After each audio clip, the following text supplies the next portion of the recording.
And welcome, race fans, to the 14th and second to final round of the Snowstorm Open Wheel Racing Series 2021/2021 season here at Gateway. Apologies there for the very delayed intro there. We had some stuff to go over on the background side, and plenty to set up in a series like this. There's always lots to do, so we were just a little bit late. Qualifying is going to go live in just 1 minute, but we do have stuff to go over pre-race. Before we get a chance to go over your pre-race standings and get to your qualifying coverage, we have a return. Mr. Jack Hillier made his debut with us here in the broadcast side just a couple weeks back at Silverstone, and then he raced last week at Spa, but he's back tonight for our 14th round at Gateway. So just before we get going here is Jack and I. Jack, do you got anything you want to mention pre-race? You were there yesterday at our practice session, or sorry, it was Monday at a practice session here at Gateway. So you've seen the track, you've seen the guys in pre-race, and what sort of race are you expecting in your first time calling an oval broadcast here? Yeah, well, with it on Monday, everyone was easy going during the race, and it was easy. Well, not easy, but it was. Everyone was good driving with each other, so I think that there's going to probably be at least 2 cautions, but there's going to be some good battles. Right, definitely. It always a huge shift in tone from a driver's perspective from the midweek practices where it's just lighthearted. We throw drivers on the lead lap just to keep things competitive. It's a very different nature than getting to the real thing. And I mean, tonight we got 13 of our best drivers. I was hoping for a slightly larger turnout, but in the end, I'm really happy with who was able to come out. We do have a return I'll show in just a moment for our former series driver. He was running at the beginning of the season there, and then he just got busy the rest of the year and unfortunately wasn't able to make it for a large portion of the calendar. But we got Woody Mahan back, one of our older series drivers from last season in my old Kartsy Computer series. So he makes a return tonight, and while he's always a really fun driver to watch, Woody is extremely talented here at the ovals and otherwise, really in every facet of racing. So I'm sure he will make things very exciting tonight, and I can't wait to see what he adds. My broadcast graphics are not showing up, so hold just 2 seconds here. Let's just get your driver's points. There they are. Are they going to show up? You never know. That's the beauty of live television here, folks, is you never know what's going to happen. So, well, we're not getting that for now. I don't fully understand why. Is anything going to go up? No, my broadcast graphics do not want to show up at all. So, well, sometimes we just have fun little things like this where they don't decide to work. So I'm just going to make sure one thing in the background is set up, but well, I do that. So, Jack, first of all, I mean, you seem to know the track here at Gateway better than I do. I know it in my background past from, watching IndyCar for years and stuff like that, but you said you were doing some research there. So is there anything you can tell us about the Gateway track we're racing at tonight?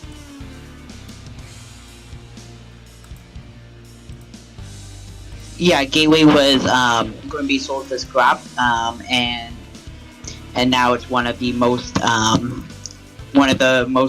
used and one of the most used ovals in America. Wow, yeah, considering its status compared to a lot of tracks, I'd say some people are more relatively unaware of Gateway. It's probably one of the more obscure tracks we've run on the calendar, so the fact that we came here tonight for the final oval of the season may surprise some people, but the racing is great, so to hear that is quite surprising, but I'm glad to see that people have over time worn the error of their ways, and this track is still very much a part of many racing calendars, not just IndyCars, but IndyCar is the primary one that comes to mind. There's David Paxa, who we're on board with currently. We're just having a little bit of a tough time getting everything to display, as we occasionally have, though this is a newer issue that I don't think I've had before, so let's just hope things start popping up sooner rather than later. Maybe not, so well, I'm just going based off of what I can see. I would assume that we have minimal graphics showing on screen, so I'll try to update you guys as laps are run. We are here in qualifying. Currently, Tim Salvatore holds the fast lap here in qualifying. He did have the fastest lap of anybody in our race preseason. That was back when we raced at Iowa at our last oval of the series. So, Tim has his abilities here at ovals in general speaking, but even so here at Gateway, which is I'd say there we go. We got everything set up, so that makes my life much easier. We're going to go to your points in just a minute, but we got to go over your qualifying standings right here. Let me just do one more thing, and we are good to go. Again, that's the beauty of live television. Sometimes things don't go exactly as you anticipate, but Now we are good to go. So there we go. Everything is now up. And we are good to go here at Gateway. So there is your standings board up there in the top left. We'll put up the time remaining in qualifying. So we're 3 minutes into a 10-minute qualifying session. Currently, Trevor Anderson in the 25 car has run the fastest lap. We'll go to him in just a moment. There is the 25 car of Trevor Anderson. So his color is not going to quite match his graphic. I couldn't get his San Diego Padres paint scheme that I believe he did make himself. Couldn't get it to load in iRacing. So we won't have that on the graphics for tonight, but he is doing great, off to a great start. But Logan Paxa, starting in a new livery as of last week, he has gone straight to the top of the board here, has won the last 4 races in the series. It's starting at Iowa the last time we came to an oval. So since he got his first oval win of the series, he's just been on an absolute tear. We'll see if that continues tonight. But Trevor Anderson only 29 thousandths of a second back. Not much time separating him from your series champion. Carl Dronke's going to jump up a couple spots. He's going to go to 8th. The 38 car sitting now only exactly half a second back of Logan Paxa. David Paxa will move up, but Andrew Bedrosian, he's a big name we got to keep an eye on tonight, because Andrew Bedrosian, of course, one of the final drivers left competing for the championship. Of course, Logan is leading by a significant amount. We don't have the exact amount, but we will show that in just a moment after qualifying is over. But that battle is going to be ferocious tonight. This is kind of Andrew's final chance to make something happen here in the championship. And if he loses by 22 points to Logan, the championship is over, regardless of whether Logan even races next week. He would officially be the champion. So there is Marshall Crocker. He currently sits 13th on the timing board of the 13 cars in the race. He's going to pull off and go for another attempt, probably waiting for the rest of the field to catch up. Caleb Campbell's going to jump to 9th. Caleb Campbell always has a great background supporting audience here at really any Snowstorm race, so the fact that he's doing so well early is great news. And there is Woody Mahan. Currently sits 10th in the 84 car, making his return since, well, quite a while ago in the series, running a slightly brighter livery than he used to there. But the 84 car looking good there to start off, sitting 10th, and didn't get a chance to run too many laps pre-race there, but it doesn't seem to be troubling him too much. Max Preston, we go to him. He jumps to 3rd on the board. Rich Foligno's going to jump to 7th, and Max, he's had a little bit of internet trouble all week, so hopefully things get ironed out. The last thing you want if you're a driver on track is to be running in a pack of guys who have little network blips like that. So we're now halfway through qualifying. Pre-race for our 14th round and final oval here at Gateway. Andrew Bedrosian, again, currently your pole sitter, only 7 thousandths ahead of Logan Paxa and 19 thousandths ahead of Max Preston. A few guys just finishing up their laps now, including Justin Lillick in the 7 car. He got a podium last week, finished 2nd at Spa-Francorchamps to Logan Paxa, who finished in 1st. So Justin had a great week last week. We'll see if he can keep the momentum up. He's currently sitting 9th, almost made contact there with Tim Salvatore. And I'll throw to you, Jack, because I mean you've watched in the previous qualifier there at Silverstone. Now we come here to a slightly different situation here at Gateway. What do you think the comparison is there from road course qualifying, where you're kind of by yourself and you get the chance to focus, versus here at an oval like Gateway, where it's all about the draft and all about how you can drive with other people? Yeah, especially at ovals like this, with how wide the track is, but how short it is. You only have like 2 or 3 good laps to do, and 1 or 2 of those including having a draft, which will probably give you on tracks like this an extra second or 2. So it's a lot easier, but you have less chances. Right, exactly. Yeah, it's so different, and some guys are really good at taking to it and figuring it out from the start. But I know for me, the first time I ever tried oval qualifying, it just takes away your focus so much, and it really does feel like genuine racing in the way you have to weave through traffic and things of that nature. We've had a lot of changes here in the last couple seconds here in practice. In qualifying, I should say. Not to mention Rich Foligno by 1,000th of a second, jumping to the top of the timing boards with 3 minutes to go, I should say. So 1,000th back to Bedrosian, 9 thousandths back to Paxa, 21 thousandths back to Preston, and then less than half a tenth of a second back to Anderson in 5th there. Rich makes contact with Justin Lillick. Justin's going to blow a tire there, slide into the wall. So Justin Lillick there, not off to the start he would like to here in qualifying. Currently only sitting 8th. You see the huge buckled left front tire there on that number 7 car. Michael Krobach, who also returns to this series, is in the pits as we speak. So unfortunate news there for Michael to start off. He's one of our oval experts. He's always been known as the oval guy in our series. So that he's going to be wanting to do his very best to make up for, well, not a bad Iowa race. He was pretty good there all the way through at Iowa, but at the beginning of the season at Texas, he just seemed to be so calculated, so dialed in, and then of course he was our first oval winner of the season. So we have yet to have a multiple-time oval winner in the 2020-2021 Snowstorm Open Wheel Racing Series season. So we're looking for our first multi-time winner, and I think that could very well be Michael Krobach, but he almost made contact there with Tim Salvatore in the 91 car. Carl Dronke's going to jump Caleb Campbell up to 10th, and he becomes your final driver in the top 10, at least provisionally, with about 2 minutes to go in qualifying. Drivers are having a rough time, though, setting new fastest laps. Tires here are so important, and most guys have burned through an entire set of tires in the time that we've been running here in qualifying. So there's not a ton of time left to go. I almost think not enough to go back into the pits, get a new set of tires, and come out. So guys are really going to have to commit soon as to whether, okay, you want to come into the pits, go for one more attempt, or you think you still have the tires necessary to run a fast lap. Carl Dronke just finished up and thought he might go fastest of any lap he's run so far, but it looks like he won't. Marshall Crocker comes across the line there, provisionally there at the bottom of the board, and he's going to stay there. So currently going to stay 13th, but really, that should tell you all you need to know about the skill level and the very small skill gap here at Gateway. Less than 0.8 of a second separating first and 13th. I think that's smaller than the margin between second and third in our race last week at Spa. So it's such a different ball game, and really everybody's so even. As we come to the very end of qualifying here, we'll see Marshall ran a fastest first sector, and I don't think he ran a fastest second sector by his own rights, so I don't think he's going to improve there. A couple drivers just coming out of the pits now, maybe going for one more attempt. But as we come towards the end of qualifying, Jack, it's so crucial here at any track or any oval like this to try to make a statement early. And you've run in multiple oval races to this point in the season. How important do you think track position is there on that very first lap to start off the event? What does it do mentally for you as a driver to start up there at the front and not have to worry about making too many passes there at the beginning of the race? Yes, but especially at small tracks like this with these type of turns, there's going to be a caution near the beginning, which the closer you are to the front, the higher you have a chance of getting past any incidents that happen, and you just have to worry about staying out without staying in the front without having to do any passes, but it's harder because of the draft with people behind you, so you have to deal with that. But right, it's such a different ball game, really, to plan your race right as it happens, to start from 13th. Like Woody Mahan and Marshall Crocker will be on the final row of the grid here, so they're going to have some work to do. As I say that, speaking of, the checker flag has come out, so that concludes our eligible laps here in qualifying, and most drivers that are left on track will have finished by now. So Rich Foligno will officially be tonight's pole sitter. Gets his first pole of the year. There's my dad's face. I did finally get a chance to do driver photos for certain drivers. Not everybody will have one. I didn't get the chance to make one for everybody, but it is very nice that we got the chance to have some for a few. So keep an eye out on that throughout the race. But we got some stuff to go over very quickly before we get going.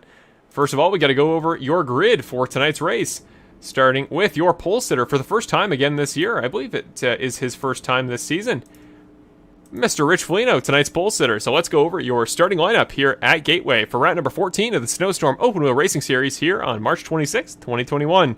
Your pole sitter running a 31.385 second lap. Mr. Rich Foligno there in the number 99 car, running the same kind of the inverted color Hooters livery that is usually run by Max Preston in the 6th car, so he will start on the pole.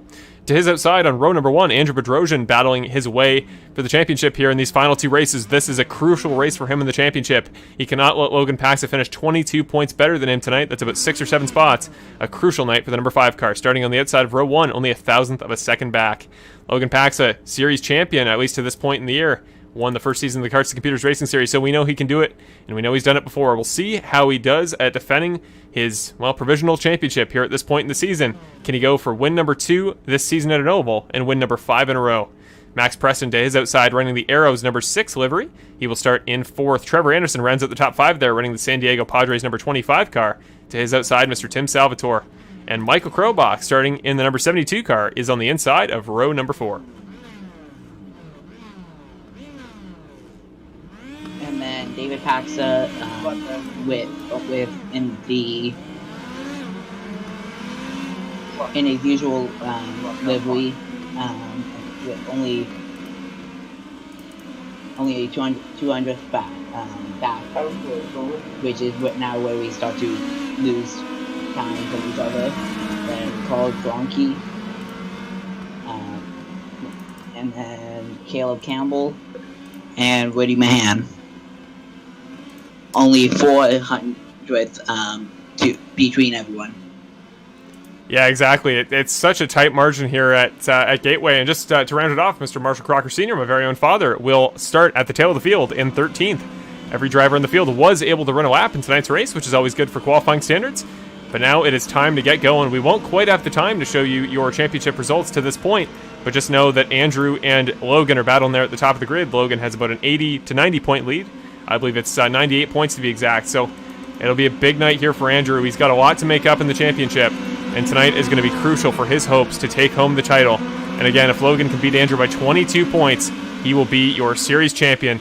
But the green flag is off. Green flag for the first time tonight at Gateway for round 14 of the Snowstorm Open Wheel Racing Series season. Getting going here at Gateway. We're having issues with the graphics off the very first corner, so we will get those reset so your timing tower displays. But off the very first corner, Rich still holding in there in the top spot, but Andrew off the front row, only 1,000th of a second behind in qualifying. He did not lose out by much, and he's going to do whatever he can to get that spot back as soon as possible, and he does. Through corners number 3 and 4, Andrew Bedrosian to the front of the pack immediately right off the bat, but Trevor Anderson has moved up quite well there, now sits in third. Logan Paxa and Max Preston going side by side behind them. The top 5, you could throw a blanket over the field. Not a huge margin between your top drivers. Oh, there we go. Immediately first wreck of the day. Rich Foligno gets caught in it. Who else is that I see on track? A number of drivers involved. That is Logan Paxa, series champion to this point, or at least series points leader. That was huge for him. Trevor Anderson as well. Massive wreck, and I didn't really even get a chance to go over Rich's season at this point before that incident happened.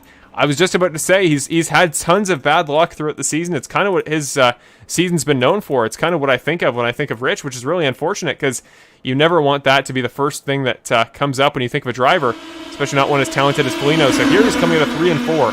Rich was passed by Andrew there off the very start, coming across the the green flag, I should say. So did not wait long to make the move, did Andrew, but this is into turns 1 and 2. Oh, Trevor just barely taps the back end of Rich Foligno's car. Trevor Anderson gets caught in it as well. He does get caught when he taps the back left tire there of Foligno. So just a last-second mistake there, and kind of uncharacteristic there from Trevor Anderson. I mean, he's just been so clean all season. He's one of the most polished drivers in the entire series, and it's worked for him so far this year. But I guess just was underestimating the run he was going to have there into corners 1 and 2. Caught Rich just the tiniest little bit, and these open wheel cars will go around huge if you just tap them even the slightest bit in the rear side of the car. So that is what we just saw there. There is Logan Pax's car, the 16 car, absolutely mangled in that crash. Kind of there in the aftermath, just caught the tail end of it there. Here is the series points leader coming through turns number 1 and 2. Just got caught by the back end of Trevor Anderson's car. Was almost home free, but just not quite. And the final driver involved in that incident, it would appear, is Woody Mahan, the 84 car there you see there, making his return to the series tonight. You'd imagine that is not how he wanted to start. Here's the 84 car coming up towards David Paxa. So he was a ways back in this incident. Let's just get a shot there of Woody. So this is from his perspective. So it was only Tim Salvatore coming down that really got him, and that appeared to buckle his tire. Maybe it was Caleb Campbell at the end there as well. Maybe got knocked into. So kind of a chain effect, but the very beginning stemming from that incident between Rich Foligno and Trevor Anderson. Both drivers going to lose a number of laps there as a result of the tow. They will come back out, and we do have lucky dogs and wave rounds and things of that nature. So always the potential for guys to make time up, but that is going to put some great guys behind the 8 ball early. And remember Tim Salvatore's situation early in the Iowa race. He was our pole sitter in our race at Iowa in round 10. He got caught out in a wreck almost immediately there at the start and just was never able to recover. It's almost a curse that we've had here in this series for quite a while at the ovals, where whenever you're a pole sitter in an oval, things just don't seem to go well. So just horrible luck there for Rich Foligno.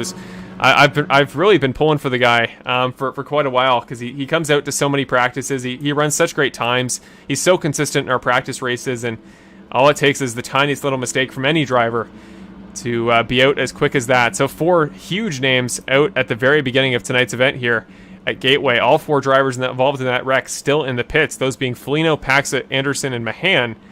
Now we show your current race leader, who made the pass on the very first lap on that first stint, Mr. Andrew Bedrosian, whose main competition there in the front row, Mr. Rich Foligno, and his championship rival in Logan Paxa, out to start the event. And again, they could come back, but they are now behind the 8 ball jack. I mean, if you're watching these guys here this early in the race, getting in a wreck like that, does that change the way you approach the rest of the event? Like if you were to get involved in a wreck this early on, even if you were able to come back, does it kind of waver your confidence a little bit?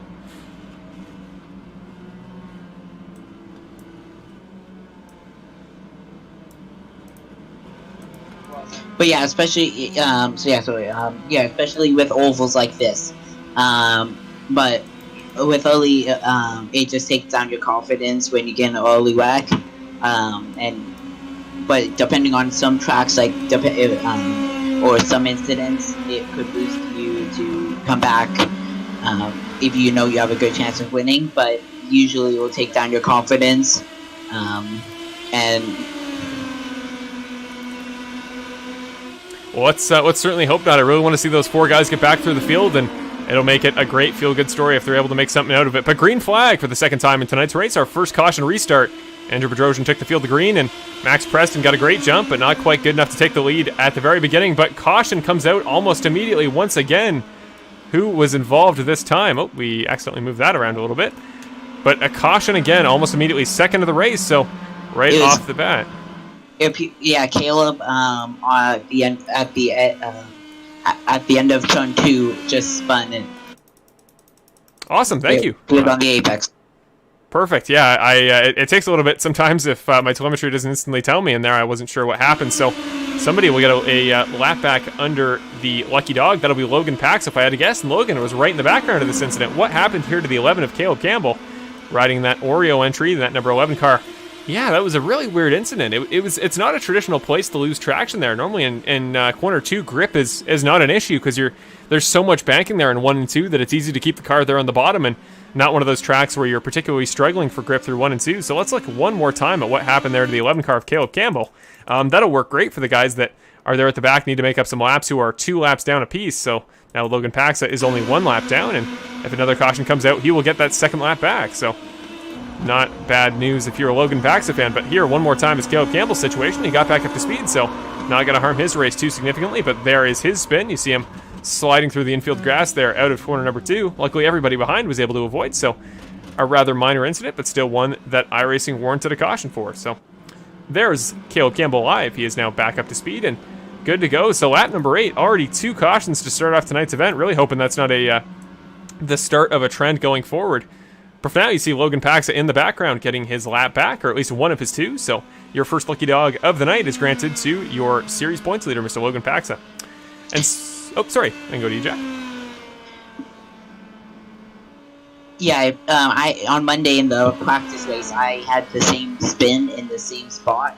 If you get on the gas too early, it was the same spot. If you get on the gas too early, you will lose it in that turn, or turn 4. It's happened at both places. It's just a fact of how fast you're going into the corner and how fast and how much you get on the gas. Gotcha. Yeah, it's so unpredictable here in these Indy Pro cars. They do certainly have a tendency to waver like that and make little movements there at the very end of a corner that you don't expect. And I think that's just what happened to a guy like Caleb Campbell. You know, he's been in the series for a long time, and he ran throughout the week in practice and got some laps in there pre-race. So you just never know. This car can really jump out at you at any time, and everybody runs the track different. I know my line, the way I was taking it there, I was really in practice this week, really lifting there, trying to gear down through the corners. So I never really had to worry about going through there with much speed. So even on cold tires, didn't have too much understeer. But I know it's different for everybody, and everybody takes the line their own way. So not one way that's particularly correct versus another. But speaking of, I just mentioned a moment ago, this is going to be crucial in the points that Logan is able to get that lap back, because he is a definite factor in the championship, and there is why. There are your championship standings going into tonight's event at Gateway. Only one more round to go after tonight is our finale next Friday at Laguna Seca, double points race, so potential for many things to change, but Logan Paxa, current points leader in 551 points to this point. Andrew Bedrosian trailing by almost 100 points there in 453, but again, a win here tonight in the double points race at Laguna next week. That could change very quickly, so do not count out Andrew Bedrosian just yet, and he is your current race leader for a reason. Andrew has been dialed in all year. He's just got to keep the mistakes down, and if he can do that, he is definitely, you could argue, has the highest peak of any driver here in this series. But in third, Trevor Anderson's got to hold off Max Preston. And effectively, Tim Salvatore as well. Really, anybody in the top 7 there could be eligible for that final top podium spot, which is, of course, prize paying. So definitely something for these guys to think about. So it's Paxa, Bedrosian, Anderson, Preston, your top 4. Anderson, Preston had some great battles last week, and they're going to be fighting for that 3rd spot in the championship tonight. After that, Carl Drunke in 6th, David Paxa in 7th, Marshall Crocker, Rich Foligno, Justin Lulick, your top 10. Tanner Dignard, Caleb Campbell, Manuel Guerra, our very own Jack Hillier, Woody Mahan, John Guerra, Renee Hart. And Michael Krobach has one more points-paying race that is not showing up there. He did race at Iowa, and I totally forgot to put the points in there. So, effectively, I think Michael should be sitting ahead of Renee, probably somewhere in the 80 to 90-point range. But he's only ran 2 races this season, which really speaks to his consistency. Whenever Michael runs in an oval, you can only expect the best of patience, experience, and really pure skill to come out. So I'd imagine he is going to have a great rest of his night. We'll go through the field in more detail a little bit later. I always want to go driver by driver earlier on in the race if we get a caution, but tonight we got plenty of action to go over. So the pace car, but to take the hard left-hander onto pit road, and we will get going to green. Max Preston, the 6th car, sitting right up behind Andrew Bedrosian there, trying to jump the start, but Michael might get the better opportunity. Green flag tonight for the 3rd time at Gateway, and Michael off to a great start as we rocket down to turn number 1.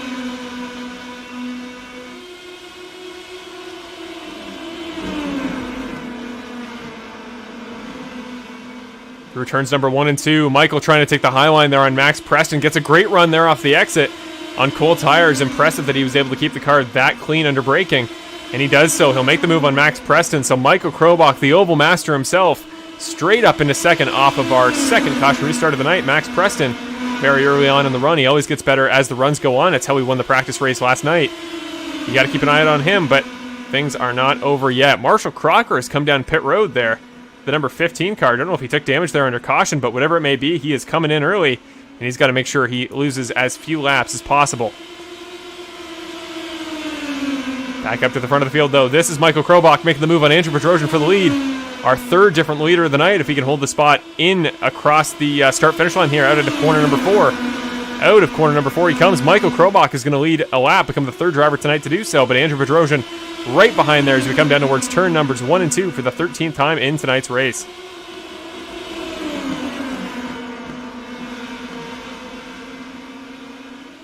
A little ways further back in the field, David Paxa also coming down pit road. Not sure if this is a strategic strategy call or something like that, but he doesn't appear to have any damage. Very interesting move here from David to come down pit road.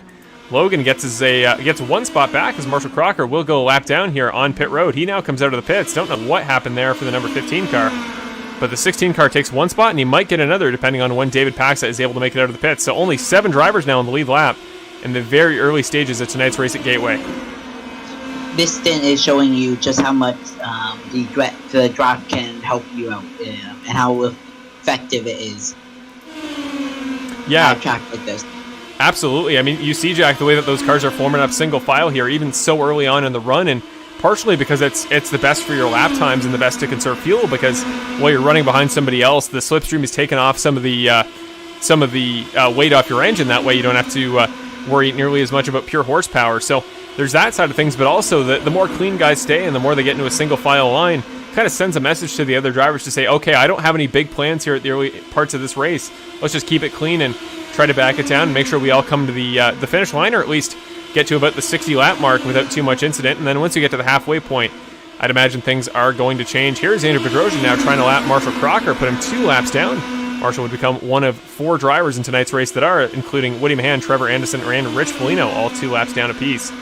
Michael Krobach, though, still there in the background, but look at this line forming up in the background. That's Tim Salvatore there with Carl Drunke not too far behind, Woody Mahan as well. But Mahan is a lap down, trying to get one of those laps back. Including in that battle is Trevor Anderson there in that yellow, brown, and white livery there you see in the background. He is one of those lap down drivers trying to get laps back. There you see he goes to the inside there in the number 25 car, and Rich Foligno there, tonight's pole sitter. Currently sits last in the field, but as long as he can stay in that pack, might be able to get one of his laps back under green. So Andrew has made the move on Marshall Crocker, and I think that slipstream is going to benefit him well. He flies into turn number 1 and 2, almost a half second ahead of Max Preston there in second, so he is making up time. Max Preston also made the move there on Michael Krobach to move up to second, so Max looking for win number 2 on the season. He's trying to hold down that 3rd place spot in the championship, and with his adversary there for that spot, Mr. Trevor Anderson, currently sitting in 12th. That would be a huge finishing position for Max if he's able to come away from tonight with a 2nd place performance. just like at Indianapolis, if you get away from the pack, then it's going to be harder for you to get back until you get lapped or someone comes up, or you catch someone who had a spin or something, because of how effective the drag is. That it's going to help you out a lot. And these laps are only about 30 seconds long, so it won't be long. It won't be too long for you if you do lose people. Yeah, absolutely. It's crucial to stay within striking range of the guys in front. I don't know what we just had pop up there on screen. I've never had that transition happen before. But yeah, as you say, Jack, it is so important to not lose that draft, because if you do, your lap times are going to fall off consistently unless you're quicker than the guy up front. And Gateway is one of those tracks that's technical enough as an oval that if you're just really that quick and you get enough of a run like Andrew Bedrosian has done, he's now 1.4 seconds clear of Michael Krobach in second, well, you then risk just running away, and the guys behind you, if they don't have the ability in the corners running solo to catch you, well, the race may be over if we don't get a caution, which is, I guarantee we will get a number of them left in tonight's race. But it makes it significantly tougher for the guys behind. So really, if I'm Michael Krobach and Max Preston, my biggest priority right now is trying to form up into some semblance of a line, try to get a strategy going. And Woody Mahan and Trevor Anderson, who are there in this pack, they're no doubt going to be willing to help out, because, well, if they can kind of get a leapfrog ladder chain going, they can catch up to Andrew Bedrosian, maybe try to take back their laps under green. And I know that's the hope for Mahan and certainly Anderson as well. This is the pass, though, on Max Preston. Maybe they're trying to get that chain going back and forth, because Max is going to make the move here. But Justin Lewick, his good friend, not too far behind them there, sitting in the 7 car. Side by side go the 72 and the 6. Michael will take back that spot. And sorry, I keep referencing that kind of chain idea, the idea of going back and forth. But the plan here, if you're trying to catch up to somebody a ways ahead in an oval race, is you want to swap that slipstream back and forth. You want to get a slipstream on the driver in front, get by them, and clear them entirely into the next corner, and then on the next straightaway on the very next part of the lap, that driver would pass you straight back. And by getting the slipstream going back and forth, you're faster than the driver up front, and you can start to make some of that time up. But they're going to have to do that quick, because Andrew Bedrosian, he is pulling away there up front now, 1.6 seconds ahead. But Justin Lewick, a big send to the inside there this lap. It's not going to work because he didn't get enough of a run. Almost puts Woody Mahan there in the 84 into the wall. The 84 car, who is still a lap down, trying to get some spots back. He is making his presence known there in the 84 car. Yeah, people are going to have to, the front group is going to have to work together, like you're saying, to be able to catch up and have a chance of winning. If there's no more cautions, which will probably be unlikely. And it's something that's so crucial at this point in the season. Right as I was about to say it, Woody Mahan gets in the wall, taps Max Preston. Lewick is involved too. Mahan's steering assembly crumples. His front left tire is off the car. No caution at this point, but he is parked there on the inside. He made contact with Justin Lewick. Justin has now crashed. He goes around there on the backstretch. Still no caution at this point. Multiple cars involved.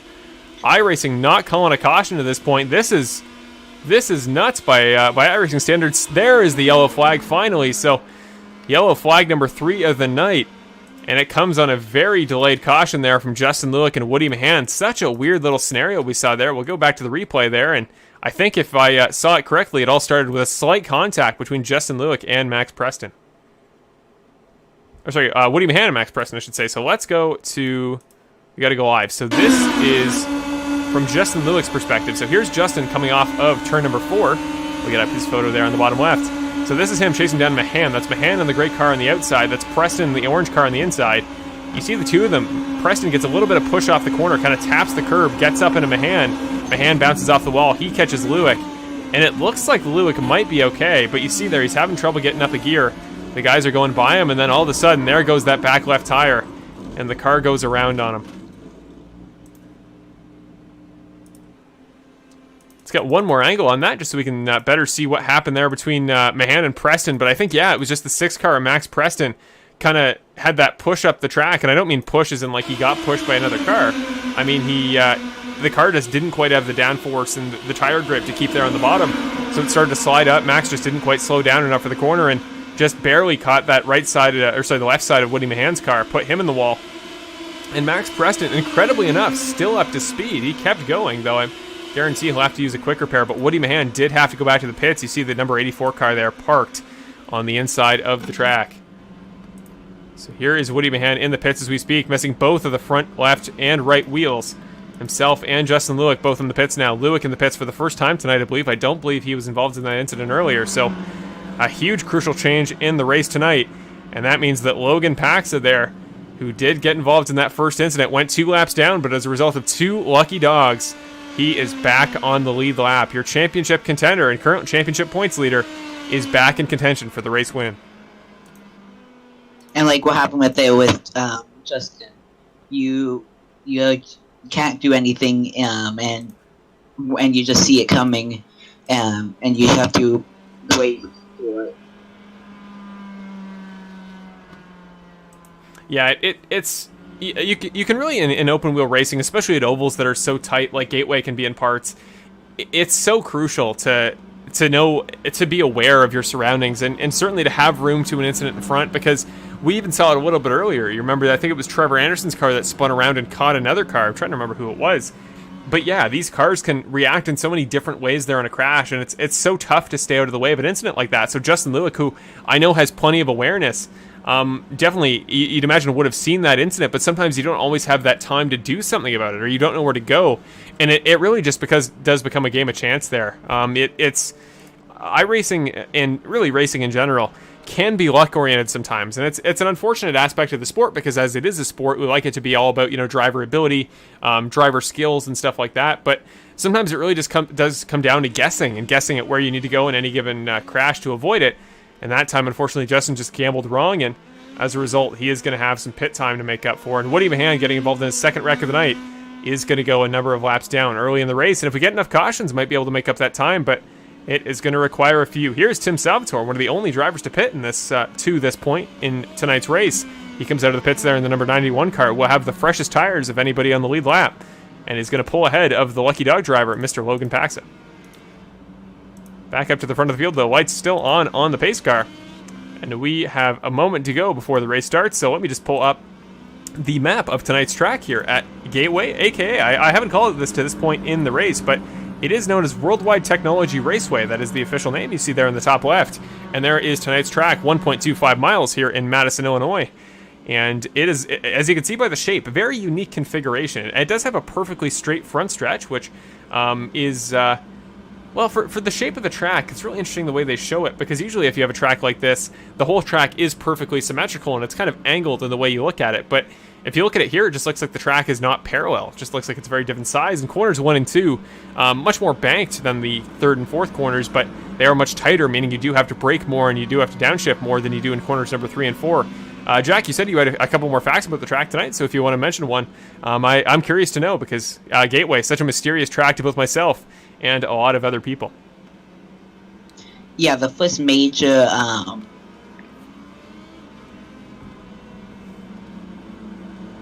the first major race at Gateway here was the kart series, and it was in 1997, won by Paul Tracy. Oh, wow.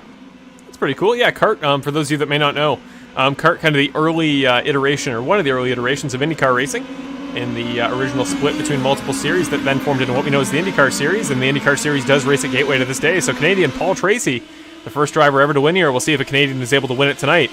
But we do have some very talented Americans in our series, including Mr. Andrew Bedrosian, who takes us to green here for the 4th time in tonight's race.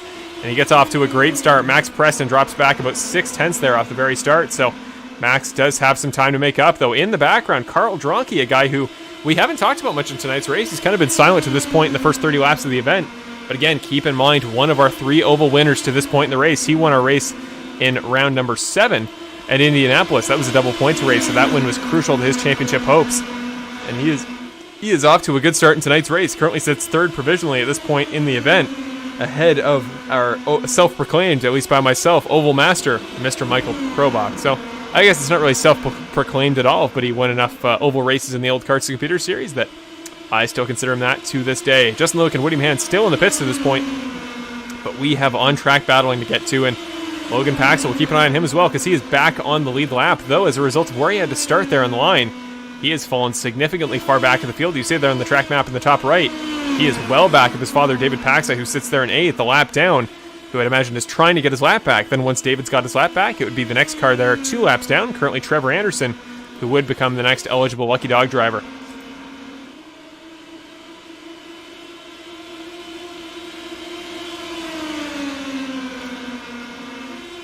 I've been so impressed by what Andrew Bedrosian's been able to do at the start of tonight's race. I talked about pre-race just how crucial this race was going to be for his championship. He almost has to win tonight to still have any hope of taking home the championship next week at Laguna Seca, and he's almost looked untouchable. I mean, guys can get the draft on him. You see Max Preston getting a great run on him in a 1 and 2, but he just seems so solid. You saw him breaking away before on that longer green flag stint. He pulled away by almost 2 seconds, which by himself, without the draft, is something almost unheard of in an oval. But now Max Preston, the 6 car, trying to challenge, looking to become the 4th different race leader in tonight's event, and he does. Huge send into corners number 3 and 4 by Max Preston there in the 6 car. Great jump for him, and now Andrew is under attack once again, this time by the 38 car of Carl Dronke and Michael Krobach. Trevor Anderson not too far behind as well. Look at the 25 car dive into the inside. He gets to the inside of Dronke. He's in the slipstream there on the inside line. Trevor Anderson wants to take one of those laps back under green. He's not waiting for the Lucky Dog pass. Looking back at Logan's restart, it feels that he started back a little far back. Yeah, and to some extent, it may be an intentional play. I mean, think about how many times Logan's been caught in wrecks to this point in the season. It happened just earlier in tonight's event.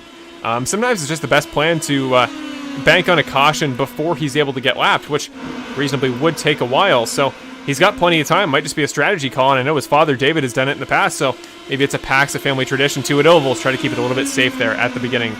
Max Preston currently your current race leader, but there is Carl Dronke in another orange entry, sending it into the inside in the 38 car, and keep an eye on Michael Krobach, that number 72 Alpha Tauri entry on the outside. He keeps getting runs there on the high line, and the high line for tire conservation definitely a little bit more ideal, and I have found in the past it is easier to defend from that part of the track, so maybe that's his plan to this point in the race. Rich Foligno and Trevor Anderson, a battle that isn't on the lead lap, but one to keep an eye on. Both drivers are definitely going to be fighting for positions, as whoever sits in the front of that little battle between the two of them does hold down the next Lucky Dog spot after David Paxa. So those guys have something to fight for if they want to get back into tonight's race. But Michael Krobach there on the top line, going to go for it again. He's going to have the momentum at a corner number 4. Might get Andrew here, and he does. He clears him entirely as we cross the line for the start of lap 36. But Michael still has Max Preston there in the 6 car to get by before he can take over that top spot. Big send there by Trevor Anderson. He is making his way through the field. He is just dicing and slicing him up, and he is not on the lead lap, so he is doing whatever he can. Might even get this lap under green, which would be great for him if he can get ahead of Max Preston, then have a caution come out. His prospects, well, they get so much better from his perspective, because to wait for the Lucky Dog, he's got to wait for 3 different cautions, and as reasonable as that is in an oval here in open wheel cars, never a strategy you want to bank on. I know Trevor Anderson's always a very calculated guy. I'd imagine he wants to do this his own way rather than have to wait for another car, and he will. Much better run off of corner number 2 than Preston. They're going to go side by side down to corner number 3 and 4, and Trevor Anderson gets one of his laps back under green. Very noble move there by the number 25 car, but for the actual race lead, Max Preston side by side with Andrew Bedrosian. Bedrosian back up to the top spot on the inside there at a 3 and 4. We go side by side, 2 rows of it. Rich Foligno is still there side by side with Michael Krobach in that white and orange Hooters livery. Keep an eye on the number 99 car there, sitting on the inside line.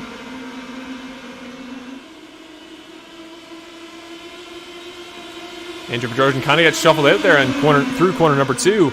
Both Max and Michael are going to take that spot, and Carl Dronke now to his outside as we come through 3 and 4. Michael almost tapping Trevor Anderson there. Trevor was a little bit tight in the corner, and Michael was a little bit wide, so almost making contact there. But we are still safe as we come across the line for the start of lap number 39.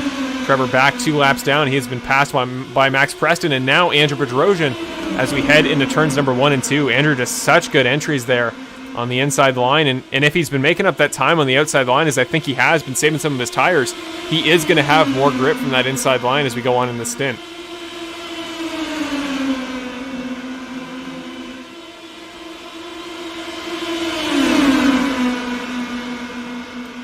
Through turn number 4, Trevor Anderson back to the point, so he is now on the, only 1 lap down position once again, but Andrew Bedrosian, he just got Preston, and he is going to go for both. Sends it underneath on Trevor Anderson. These two guys have had multiple incidents this season, including last week at Spa-Francorchamps. The two got together and effectively put an end to Bedrosian's race, and it happened earlier this season the other way at Monza as well. So these guys have a history, both in similar or different, very different situations. Trevor trying to fight to stay only 1 lap down, and Andrew trying to fight for the lead. Those two guys are going to want to stay out of each other's ways, but there is Michael Krobach looking to the inside. He is going to slot back into the top line, but keep an eye here on Rich Foligno. He's a guy that, again, is hunting for that that first lap, and once again, or, well, I should say, I call it the first lap, but it's only 1 lap down. He is fighting to get back to that point. It's the point Trevor Anderson's got to in this point in the race, and again, I can't stress enough how much simpler your race gets if you can write off that portion of your plan to the end, and you can just get your lap back yourself without needing the Lucky Dog Pass.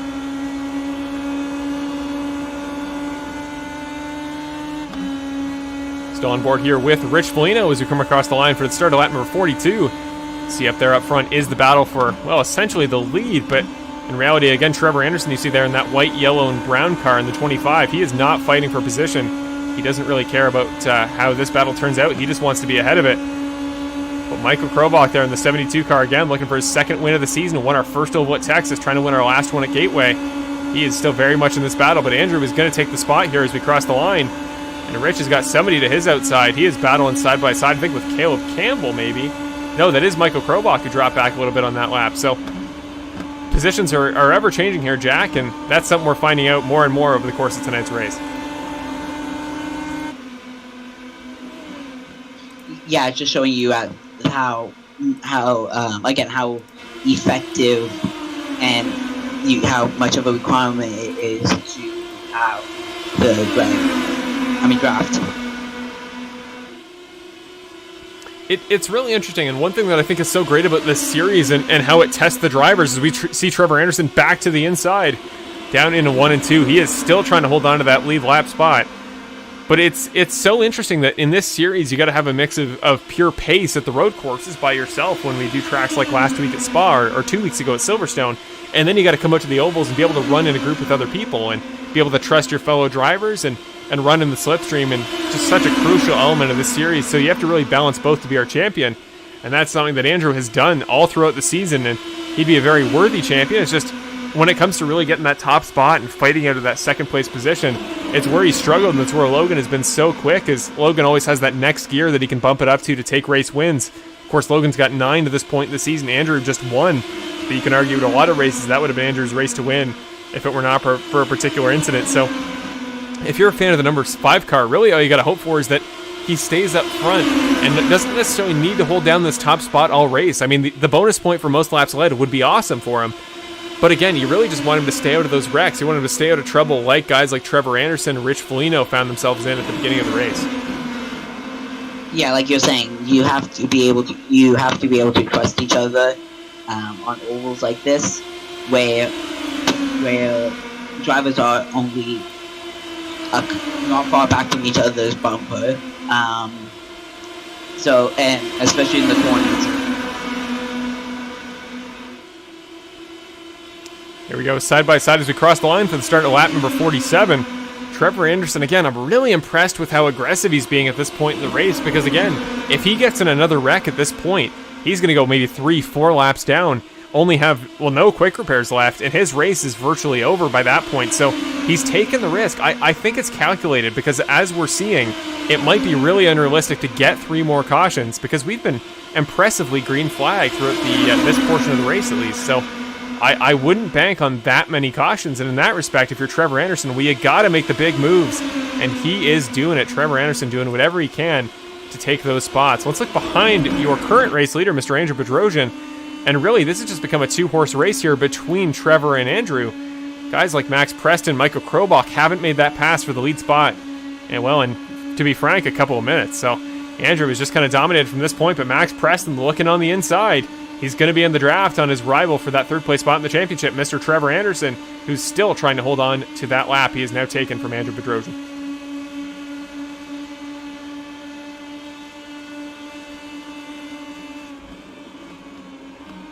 This camera angle really gives you a good perspective on not only the grooves here on the track at Gateway and how many different lines people take, but how important it is to get that outside line if you want to save tires, but also get a better run off the corners. In the background, huge wreck between 2 drivers. That's Dronky and I believe Preston. have been involved in a wreck. No caution yet, but one I'm sure is imminent, and there is the yellow flag. Caution number 4 of the night. There is Carl Dronke in the wall for, I believe, the second time in tonight's race. He just kind of got speared there into that outside wall. Who was that he got involved with? That's Max Preston. So this is off of corner number 2. Keep an eye on those 2 orange and black cars on your screen. Huh. Very weird incident. It's hard from that perspective to really see who moved where. So we'll go to the chopper camera one more time, and hopefully that'll give us a better view. So this is once it's already happened. We went a little bit earlier than that. There we go. So this is coming out of corners number 3 and 4. We'll keep an eye here on, that's Carl Dronke in the top line, falling in behind the 72 of Krobach. So on the inside, there is Max. Oh, yeah, I don't know what happened there. I don't know if he just miscalculated there and came down a little bit too early, or if he thought that he was clear, or thought he was behind him. But yeah, he was right beside the 38 car. I don't know if he blinked out for a second or what, but that kind of blunt wall there on the right side that sticks out here at Gateway, if they hadn't hit that, I almost think they would have just kind of bounced off. I don't think they would have hit quite that hard. But Max Preston, that is going to significantly hurt his chances as well, just because, well, that's 2 laps taken away from him right there as long as he had to tow. So we'll see that one more time. We're going to go from Max's perspective, because again, I don't know if it was like an internet problem, if his car just kind of had an issue. He wouldn't have blown a tire or anything. So let's see one more time what happens to him there. So on the inside, Carl is still there. Yeah, I think just a small miscalculation there from the 6 car, and wow. I mean, I just feel bad for Carl Dronke, because he was kind of just an innocent bystander in that whole situation. And as a result of one small mistake from another driver, now sits in the pits, is going to lose a couple of positions. So the most important thing to mention on that particular caution is that Trevor Anderson did not manage to hold on to that lap. He's going to come into the pits as we speak and remain 2 laps down. And he will not get the lap back there on Andrew Bedrosian. So he becomes your new lucky dog driver, at least. He becomes the next driver to take it, I should say, as David Paxa will get his free pass. And the number 53 car, along with his son, who got the lucky dog on our very last caution, is back on the lead lap. So Trevor Anderson, it will show up as a lap down, but I assure you that he is still 2 laps behind. It's just temporarily because he came into the pits first. So with that, Andrew... Sorry, go ahead, Jack. Yeah, it appeared that Michael Krobach went in front of, I believe it was Max, and Maxwell then made contact with whoever it was. Yeah, with Carl. Yeah, just it's so tough at that point to try to balance out all the different people you're running with. Trying to keep in mind that you want the slipstream, but you also want to avoid cars on the outside, that maybe you want a certain line into the next corner. There's so many moving parts here at the Oval, so many things to keep in mind. Then after you run so many laps here, I know we're only 52 laps into a 125 lap race, but it really does start to get mentally taxing, and it's easier to make little mistakes like that. So it's horrible luck there for especially Carl Dronke, but also Max Preston, both guys that are going to lose laps and are going to remain in that, well, frankly, more interesting by the second battle in that 2 laps down territory. Now 5 drivers exactly 2 laps down who are all going to be fighting for spots as we go forward in this race, trying to take over the lucky dog position. Hey, yeah, that incident goes back to the fact of having to trust each other, having to be able to race with each other without thinking that there's always going to be an incident. Exactly, and well, that trust can be broken a little bit when things like that happen, and you don't always know who around you can quite trust to be driving right beside. But very quickly, before we go back to green, 1 lap to go in the pace car, so very quick cautions here at Gateway. 11 drivers still on track left at this point in the race. Justin Lewick and apparently it would appear Woody Mahan have both left tonight's event after 2 early collisions put them out of the race. So Justin Lewick will finish 12th. Woody Mahan making his debut and, return to the series, I should say. Unfortunately, going to only come away with 13th. But very quickly, let's go throughout the field left in tonight's event, at least on the top 10. And maybe we'll only go with the drivers in the lead lap for now, as we got to wait for those guys who are 2 laps down to fight to get their laps back. So this is Andrew Bedrosian, current race leader. He's led a large portion to this point in tonight's race, and he proved earlier in that green flag stint that he may have the pure pace necessary to keep himself ahead of the pack, no matter what happens, even if he doesn't have the slipstream. Krobach in second there. Caleb Campbell, fan favorite, is up to 3rd. Is he going to look for that 2nd podium of the season here? I'd say there's a very good chance. He is in 3rd, I should say. Caleb in 2nd, Caleb in 3rd, Logan in 4th, Tim Salvatore there in 5th behind a couple lap cars. And David Paxa, your lucky dog driver last time by, is back on the lead lap. Green flag for Andrew Bedrosian, leads the field to green for the 3rd time in tonight's race. It is Michael Krobach's responsibility now, as the driver currently sitting in 2nd, to go chase your race leader down. Really impressive start there by Caleb Campbell off that last restart. He did a great job to keep up with the guys ahead, and Logan Paxa trying to take advantage of the great start that he got, trying to kind of, slipstream leapfrog him up to the 2 guys in front, side by side between the 11 and the 16 car, out of turns 3 and 4.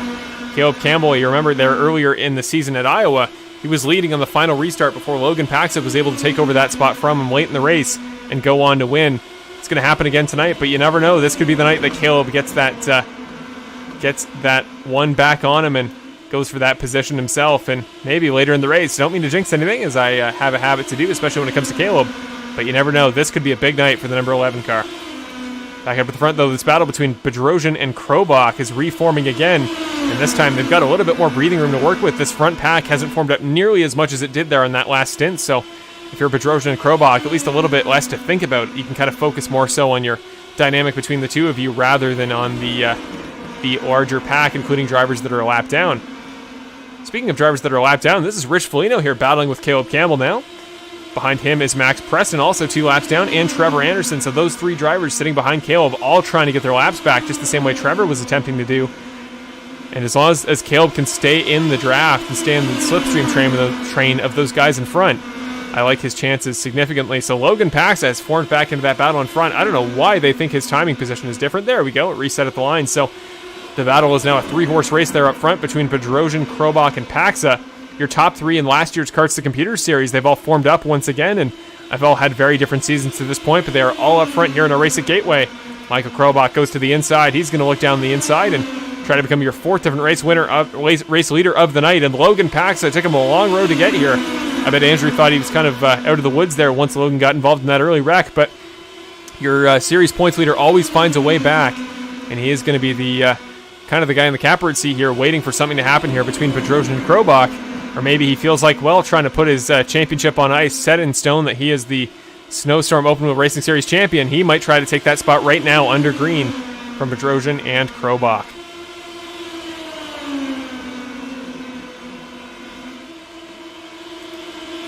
Keep an eye, though, on Rich Foligno now making the move there on Caleb Campbell, and Caleb is being swarmed by cars 2 laps down. He's still got Max and Trevor, who are side by side now battling for the championship. There are big implications to this battle. Even the tiniest little spot there in that battle will matter for their 3rd place fight in the points, because they're only separated by 5 points coming into tonight, or the 25 and the 6. So not much breathing room at all for either of those guys. And even if it's only for 8th, there are big waves that are going to be made as a result of whatever happens in that battle. But back up to Rich Foligno, trying to get back on the lead lap. Tonight's pole sitter, we know he's got the pace here. Looking for not only his first podium of the season, but his first win in series history. He's been here with us since the very beginning of the old Karts to Computers series. I think I've called over 40 races with him in it. So we know that he has the ability, and he's got the experience necessary to win a race like this. He is side by side with Logan Paxa. You saw Caleb Campbell got a little bit wishy-washy there in corners number 1 and 2, but was able to save it, only allowing Max Preston by. Now he's going to go side by side with Trevor Anderson, but we have to keep an eye up here in this battle for the lead. Michael Krobach still your race leader here. He's now led a couple laps to this point, so he'll get 1 bonus point in the points. He only runs part-time, so he's probably not going to care too much, but this battle between the top 3 drivers of Paxa, Krobach, and Bedrosian, as well as Rich Foligno, will continue, and Rich is going to go to the inside. He wants that lap back, and he wants it back soon. Oh, in the background, we got a spinner. Caleb Campbell got tapped there by Trevor Anderson. Not sure what started that, but the wheel buckles. Caleb Campbell into the inside wall. The front left tire will buckle in, and no caution. As a result, there it is. Never mind, it took a moment. And just like that, Caleb Campbell, he's still in the event, ladies and gentlemen, still has some quick repairs, but the tiniest little bit of contact with Trevor Anderson buckles the wheel on that Indy Pro PM18 car. And just like that, he is in the inside wall. Let's see what happened there to him.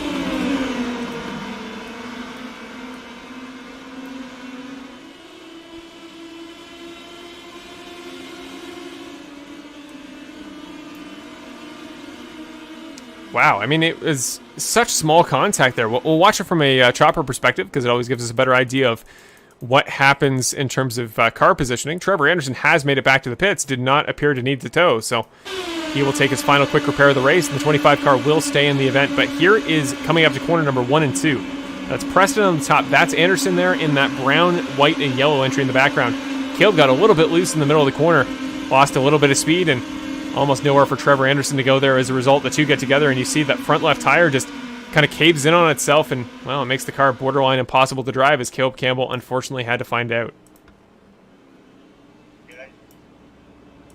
Michael, Andrew, and Logan are pitting now, I believe. They are indeed, and we're just going to wait one moment. But when we come back, we're going to do a quick in-car interview there with Mr. Andrew Bedrosian. We'll just wait for him to get out of the pits. This is the battle off of pit road. Keep an eye on who comes out first. Michael is going to beat Andrew out of the pits, so he must have gotten to his pit box just a little bit quicker. Logan will come out third. His father, David Paxel, will come out fifth.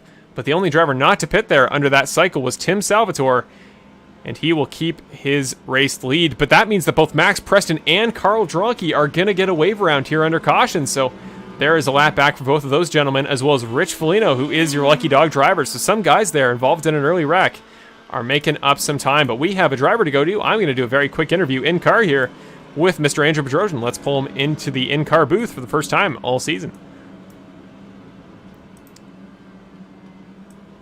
Hey, Andrew, it's Marshall in the booth. You got me? Yes, sir. Hey, Andrew. Well, first of all, thank you for taking some time out of your live race here to talk to us up here in the booth. And, well, we've had a number of cautions to this point in the race tonight. Not sure if it was more or less than you were imagining, but you've kind of rolled with the punches. You were running really quick there earlier in that first stint. Once you got a little bit of breathing room, you were taking off. Just what do you think you're doing to your line that's working for you so far tonight and has kept you in the lead for so much of this race? Really, I just think it's you just gotta watch the push in the car, because it's really tough in 1 and 2. It's one thing that I've recognized throughout this race is people keep sliding up through 1 and 2, and you really got to put a lot of trust in the guy on the low line. So, Michael's been helping me out. We're going to see if we can get a LPM win here tonight.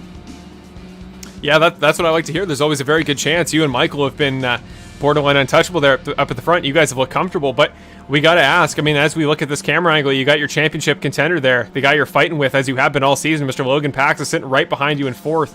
You've been ahead of him all race tonight. He had that unfortunate crash there at the beginning that looked like it was going to put him out of behind the 8 ball, but he's made his way back. He's still fighting with you, and does it do anything mentally in your head to know that you got the guy you're fighting with for a championship right behind you to start this next restart? I feel like having teammates in the field really calms the nerves and stuff. Just to know you have backup. It's Logan Pax, and I know he's in first in the championship, but just got to try to keep a clear head and just see what we can do. Absolutely. You've proven all season that you're in the championship fight for a reason, so I wish you the best of luck. And one more question before you head off here back for the 5th restart of the night. To the end of the race, we've had quite a number of cautions here early. Are you hoping for your strategy to go forward that you're hoping for more cautions here to keep things interesting, keep the field bunched up, or are you hoping for a longer green flag stint to end off the night? Yeah, I feel like Michael and I just can work together. He's been really helpful, just causing battles, especially with Max, to separate us. And that's the key, is just try to create battles behind you and coordinate with team orders in order to get a win tonight. Awesome. Sounds like a plan. Well, I wish you the best of luck, Andrew. I'll let you off and to do your thing, and have a great rest of your race, man. Yep, good luck in the rest of your race. Thank you, guys. And with that was Mr. Andrew Bedrosian, our first in-car interview of the season. He is going to be restarting third with, a good former Lad Pedal Motorsports teammate from the Carson Computers days, Mr. Michael Krobach there, right in front of him. But it's Tim Salvatore who will lead us to green this time for the first time in this race. Green flag here at Gateway. The number 91 car was a pole sitter in Iowa. He now leads the field to green in round number 14 here at Gateway.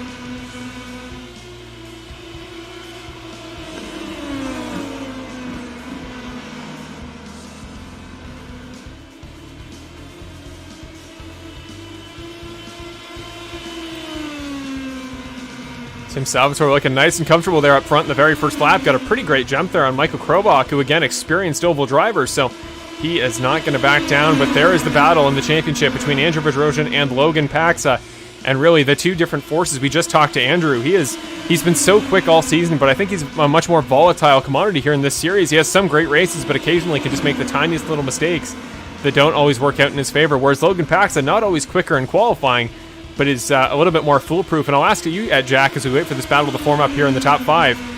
At this point in the race, with what we've been seeing tonight at Gateway, would you kind of bank on a driver who may be faster by themselves, as Andrew Bedrosian seems to have been? Or would you bank on somebody who's able to avoid mistakes and wrecks like Logan Paxa? Yes, depending on how the rest of the race is, but it's going to probably be down to who can stay out of incidents, and who can cover from blocks. Absolutely, and well, we'll have to see if that continues, because both guys have, well, since Logan's early incident that he got involved in, but certainly wasn't his fault. Both guys have stayed almost flawless tonight, barely any mistakes from the both of them, so we'll have to keep an eye on that battle up front. But this is the battle for the number 1 transfer slot, the guy that would take the lucky dog position in the next caution. If it were to happen, that's Max Preston, who currently holds down that spot, but Rich Foligno in the 99 car fighting to stay in that spot. Then it's Marshall Crocker, who's currently 3 laps down, would require a number of cautions there to make it back on the lead lap, but it is not out of the question. And keep an eye there as well on Carl Dronke in the 38 car. Put in the wall there last time by Preston, but we'll see if they can continue on in perpetuity without getting in each other's way the rest of the stint. Back up to the front, though, Andrew Bedrosian, guy battling for the championship here. He has taken over the race lead. Tim Salvatore, who did not take tires in that last stop, is feeling it. Starting to lose a couple spots to the guys up front. Michael Krobach has dropped back, maybe intentionally back to 5th, but certainly has lost a couple spots. And now Andrew Bedrosian takes over the top spot. Logan Paxa is there in 2nd. This battle for the championship is also the battle for the race lead as we come past the halfway point in tonight's race. Only 55 laps left to go. That's about 25 minutes if we don't get cautions, which I would guarantee is not the case. But David Paxa, the 53 car, battling with his son. The two Paxas going side by side there through the entry to turn number 3. Logan still holding down the lead, and now becomes the interesting question. David knows his son is battling for a title here with Andrew. He knows there's prize money on the line, and I'm sure that would help in Logan's karting endeavors or whatever he decided to use it on if he won. But at the same time, David's a racer at heart. He wants to win this thing, and I know he's not going to go easy on his son just because of what this means for his season.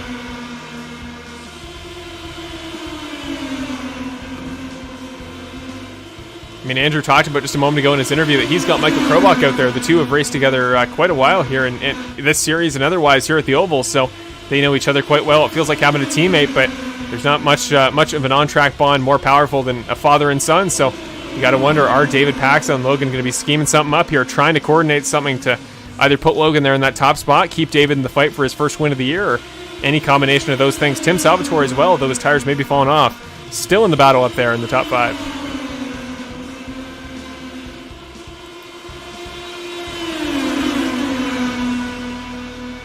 So, Jack, as we wait for this battle again to form up, we wait for Logan to get a proper send here on Andrew Bedrosian. I was just talking about the tires here. As Tim Salvatore didn't take tires last time, he's going to be in a very different spot than the rest of the guys in the field. David Paxa gets Andrew Bedrosian, also hits Logan Paxa. Huge wreck. Massive collision between Andrew and David. Both guys heading back to the pits. The caution comes out immediately, and that has huge effects on the championship. Here is coming down to turn number 1. We got to go to an instant replay. Sorry, Jack, I'll get back to you in just a moment, but huge, massive wreck in tonight's race. David just came in with so much momentum, so much speed, and just absolutely walloped the back left end of Andrew Bedrosian's car. You see there as he fades to black. Let's get that one more time from David's perspective. But just such a hard send there into the corner. I don't know if it got caught in the slipstream and maybe just washed out too far or what happened, but that was a massive wreck, and Logan Paxa, his very own son, involved as well. Yeah, because Logan was able to get back to the pits without having to get a tow. It's just his front white tire. Well, that's awesome news if you're a Logan Paxa fan. That means he won't lose a lap, and he will stay on the lead lap. But, man, that was a massive wreck. I mean, Jack, I'll ask you, I don't know what to make of that. I don't know what I would quantify that as. I mean, we know that the push in the corners when you get a huge slipstream down the straightaway is huge, but, I mean, what's your gut instinct as to what that could be after seeing that wreck?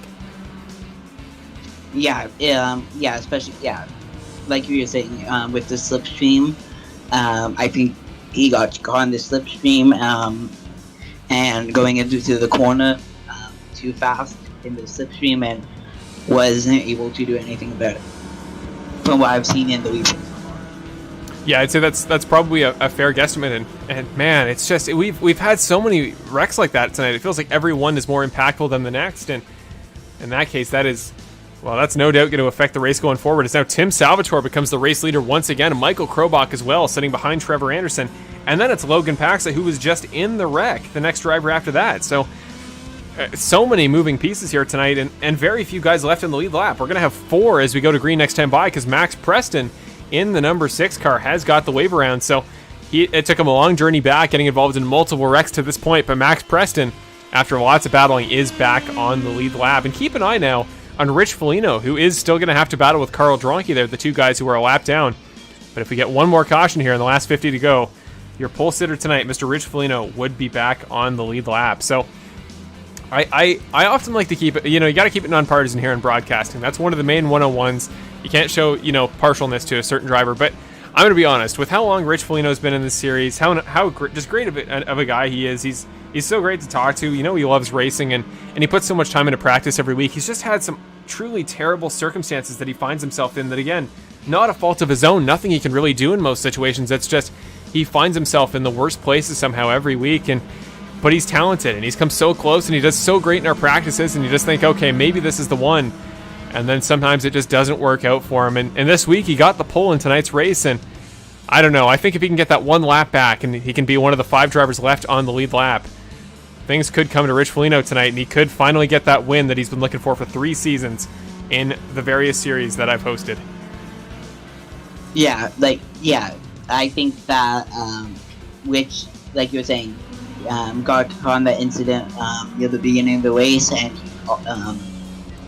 I think that with how he is, I think he would probably be fighting for a podium or even a 2nd place if he wasn't caught in the incident. Oh, most certainly. Yeah, I think he would have been still contending to this point in the race, even if he hadn't had those troubles earlier. But there is Andrew Bedrosian, David Paxa coming out of the pits. Both guys involved in that last wreck, as well as Logan Paxa, who does manage to stay on the lead lap, because as you said, Jack, was able to make it to the pits very crucially without a tow.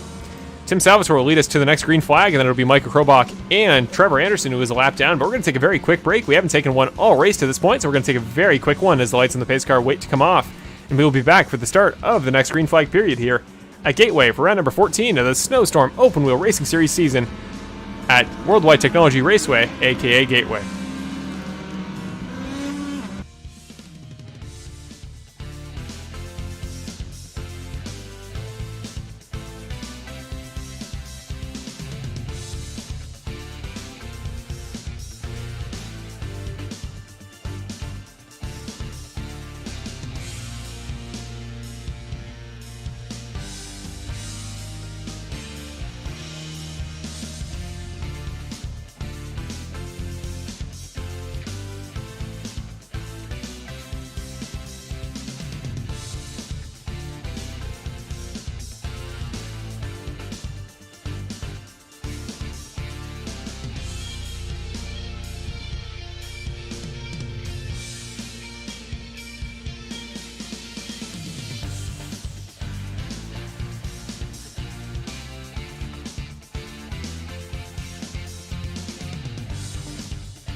And green flag for the 6th time tonight. Tim Salvatore leading the field to green here with Michael Krobach not too far behind in tow, and then a significant drop back to the 3rd and 4th place drivers of Logan Paxa and Max Preston, who did not get their spots in the line there as a result of both pitting versus a couple of cars like Trevor Anderson that are laps down and did not come down pit road. So they will be a little ways back there as they come out of turns 1 and 2, but still nevertheless battling for position. Now side by side between Krobach and Salvatore, 2 guys who haven't seen much of each other this season. I mean, Krobach runs so rarely on the schedule that they really haven't had the chance, and Salvatore went out early in the Iowa race, so a pretty unique battle here to this point in the race. But well, I will throw it to you, Jack, because we haven't gotten too many breaks in the action. You were saying something there about that last incident. Yeah, looking at it again, it appeared slow down. It appeared that Andrew just went down to the inside, and with the speeds of the draft that David had, he couldn't get out of the way in time, and then just hit the back of Andrew. Awesome. Yeah, thank you, Jack. At such high speeds, it's so hard to know in the moment what exactly happens. And to a certain extent, I imagine even the drivers don't really know. So crucial to keep an eye on that and to know what happens as a result of an incident. That way you know how to treat it going forward. Max Preston has just passed Logan Pax on the background for third to move into the provisional podium spot. But Trevor Anderson, we saw it earlier. Trevor all night has been fighting his way through the field, trying to get laps back, and he's done it again. He gets one lap back right there, and Andrew Bedrosian doing it too. The number 5 car, his championship adversary, Mr. Logan Pax, had to do it earlier. He had to try to take a lap back in order to continue his fight for the title, and now Andrew, after getting involved in a wreck with him just a moment ago, is doing the very same thing. So both Trevor and Andrew getting laps back on Michael Krobach, and you'd imagine they're going to try to team up and maybe pull away from this group because Michael has proven his speed all night. He's been quick anytime that he's had the opportunity to be at the front of the field, and Tim Salvatore has not looked bad either. So Tim has been really quick, to be frank. I mean, he's led a couple restarts for very good reason, and he was our pole sitter earlier this season at Iowa. We know he knows what he's doing at ovals here. So currently, Andrew and Trevor get back on the lead lap, and Rich Foligno sitting there effectively in 5th in this little pack. He is currently your lucky dog driver if we get another caution. Just looking at Tim, going into turn 3 and 4, the speed is about 250, and the lowest you get in the corner is about 210. So 40 kilometers an hour difference in the corner, and that's with the drag. Yeah, that does sound about right. I mean, Gateway is not a track where you'll have to slow it down too much for the corners. Definitely very sloping. But yeah, Caleb spun. I just saw the smoke in the background. He did indeed. I just caught it there as we went around, and yeah, the bright blue Oreo livery for the second time tonight. Caleb Campbell getting involved in an incident. We'll see here what it was as it brings out our 7th caution of the night. Here is the 11 car, Carl Drunke, right on the back end. Caleb just moving. Oh, that looked like a tire going down to me, but just the slightest tap from himself and Carl Drunke. We're going to see that from the blimp camera one more time. But you see just the tiniest bit of contact there at corner number 4. I think Carl went to the bottom as Carl was trying to catch up there in the pack. He's only lapped down, and he wanted to take that provisional lucky dog spot from Rich that I guess he now has. But, you see the back end of the tire there for Caleb Campbell just buckle. His left rear goes around under him, and I don't know if Caleb's got another quick repair, so that could be crucial. But let's see that one more time. It looked like a pretty nice block there at the beginning, but Carl Drunke he followed through there off of 4. So let's see that one more time.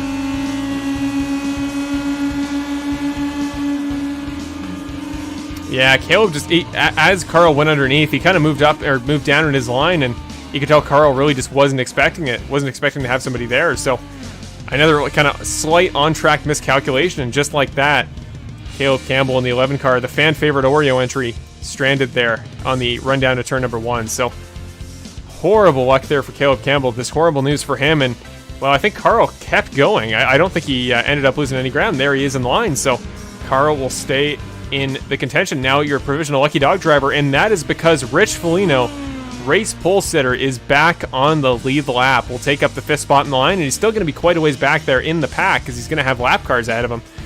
But Rich Foligno is back in tonight's race, and again, as I said before, that is something that I do like to see because a very deserving driver there. And the number 9, if indeed he's able to get his first win of the season, first win in any season I've ever hosted, but certainly not his first podium.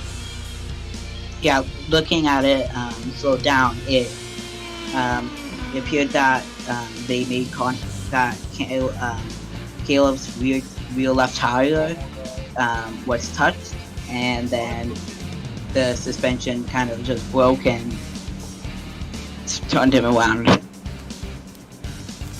Yeah, sounds about right. And again, these Indy Pro cars are so prone to that. The wheel assemblies can be so fickle and so gentle sometimes. And, well, it's something the guys got to watch out for. And you got to wonder, after seeing a wreck like that, are you going to treat it any different going forward? But very quickly, before we go back to green, try to get a moment here while the lights in the pace car are still on. Let's pull Max Preston into the booth and do our second in-car interview of the race, this time with your driver sitting in 3rd. Hey, Max Marshall in the booth. You got me? Hey, Marshall, how are you? I'm doing very well, and hey, it's our first in-car interview we've had here, so it's a pleasure to talk to you, Mr. Preston. But well, you've had a stellar race so far to this point. I mean, you've been all throughout the field, but I guess really everybody has to this point. It's just been one of those races. You've been all throughout the field, though. I mean, you were down there a couple laps at the beginning of the race. You've since fought back. You were battling there at the front for a while. Does it change the way after you've run with so many different guys? Does it give you a little bit more confidence towards the end of the race now that you know how many different guys run what lines, you know how to run next to somebody in a pack, and just does that affect your confidence towards the end of tonight's race? Oh yeah, I mean, one thing's for sure is my confidence is I've been building this entire race. So, and the reason why I say that is because when I had Justin and I were driving together, shout out to Justin, he had to sign off because he's got to go finish an essay, so stay in school, kids, right? And, yes. The major thing is, I was telling Justin, it's like, okay, all right, these guys do this on turn one, all right, so we got this here, okay, so if I place the car, okay, perfect, boom, all right, there it is, okay, turn 3, turn 4, okay, the guys are going here, okay, all right, Justin, got the strategy, all right, Justin, we got it. And that's and since then I've been doing that, and we've just been slicing through the field with this car here, so. The race is definitely going, it's up and down. I felt bad about Carl and I getting involved there. That was a mistake on my part, but, that's what oval racing's all about. It's not over till it's over, right, Marshall? So, Right, we've got a lot of racing left, and for sure, I think this is going to be a pretty exciting finish here. Oh, I certainly hope you're right, and I hope you can take part in it because you've been up front all race. I'll ask you one more question very quickly before the lights in the pace car head on to pit road. You're next to now 4 guys in the lead lap there. Rich is a little ways back in the line, but you got Tim Salvatore, who was leading there a moment ago, Michael, who knows his ovals very well, and series points leader Logan Paxa. What guy are you looking out for here in the rest of tonight's race? The only guy I'm looking out for myself is because I got a championship to stay in touch here, and that's just all I'm focusing on tonight, Marshall. But good question for sure, and but my sights are focused on the checker flag, and that's it. Perfect. That's the good answer. That was the trick question I was hoping for there, so I'm glad you picked it up, man. Awesome. Well, have a great rest of your race, man. I'll let you on. Thank you. Good luck, Max.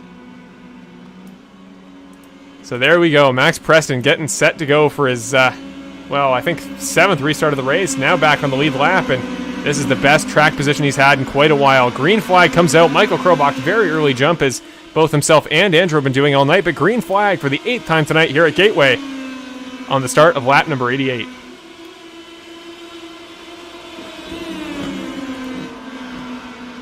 Luckily for Caleb, he was able to get back out on track with, I think, losing 1 or 2 laps. Awesome. Good news to hear. So, Caleb Campbell, fan favorite, still in contention here for the rest of the race. Marshall spin, back straight spun. Oh, you're right. My father, Marshall Crocker Sr., driving that Sega number 15 entry. No caution to this point yet. Not that I've seen, at least. So we're going to have to go back to that incident. Let me know, Caleb, if we get a caution. I don't believe we have one as of yet. But this was the replay of that incident. Kind of getting cut across by Caleb, but he lost a massive amount of speed there at corner number 2. I don't know what happened to the 15 car. But he got in front of the 11 car of Caleb Campbell, who was only just involved in an incident. And in turn, a tire going down as a result of that collision put Marshall out of, at least provisionally, the race. He was already sitting 4 laps down, so the hopes of the 15 car get just a little bit worse as a result. Yeah, he made a little bit of contact with Caleb. Yeah, really not sure what happened there at corner number 2. He just lost a significant number of speed, and it didn't just look like, a bad run off the corner or something like that. It looked like just actual, some sort of car malfunction that lost him that much ground there off the corner. So whatever may happen, that was a very unusual circumstance. But this is once again the battle for the lead, and your 3 leaders are just taken off. Andrew Bedrosian has made himself the lucky dog driver spot, and he had to pass Trevor Anderson and Carl Dronke to do it. So Andrew is fighting for the win tonight. He wants that championship bad. Now he's passing Tim Salvatore, who currently sits 4th. There's David Paxa. He's somebody we haven't talked about in a little while, but he's making the move now on Trevor Anderson. Looks like Trevor, who is trying to stay with Andrew there to become that, again, lucky dog driver. He's got a lot of guys to fight through, and keep an eye there on Rich Foligno, who in that battle is on the lead lap. So if I'm him, I'd kind of just wait for this battle to play out. You don't really want to get involved in this, but he is still very present in tonight's battle for the win. Yeah, well, Marshall, he lost a lot of, it looked like he almost lost it coming out of the corner, and Caleb had nowhere to go and just hit the back of Marshall, and now his rear right tire is kind of gone. He was able, though, to, as we speak, get back out of the pits, so the 15 car will rejoin the track. But yeah, Caleb, you know, the open wheel racing is brutal for that. Really, the tiniest contact. If you saw something like that in stock cars, you wouldn't think anything of it. It's just something you deal with. But here in the Indy Pro car, you legitimately can't make any serious contact with anybody, because if you do, that is the end of your race. Yeah, from my driver's perspective in the car, one little tap can, even with the wall, just barely touching it, you can lose your front wing or lose your wheel. These are super unforgivable. Absolutely, and it's something the drivers definitely got to keep in mind. Is if we see a battle like this, like Trevor Anderson and Andrew Bedrosian, they are fighting for the lucky dog spot. This means a lot. But both guys that are already one lap down, even the tiniest contact, as you say there, Jack, that could be the end of their race. We're very late into tonight's event, only 30 laps to go in 2 laps time, so not much time for guys to make up time here this late in the race. And Rich Foligno and Tim Salvatore now battling for, well, actual lead lap spots. This is the battle for fourth between the 99 car in orange and the 91 car in the maroon. So we got 2 battles here, both for separate spots on track, but both very crucial in these guys' hopes of winning tonight's event if we get another caution. Whoa, huge send. Bedrosian involved. Foligno gets caught in it. Again, right as we see it, but Rich Foligno, I don't know if it must have been netcode, but Foligno, surprisingly, the 99 car makes it through. We have a caution. But, whoa, like that was one of the biggest blocks I've ever seen. That was nuts. Andrew Bedrosian back to the pits, fighting for his title. And that is going to hurt. I mean, he has a quick repair, I think, left in the bank. But that is not going to make his night easy. Let's get a replay on that, Jack. And, I mean, that was one of the craziest blocks I've ever seen. That was intense racing here at Gateway.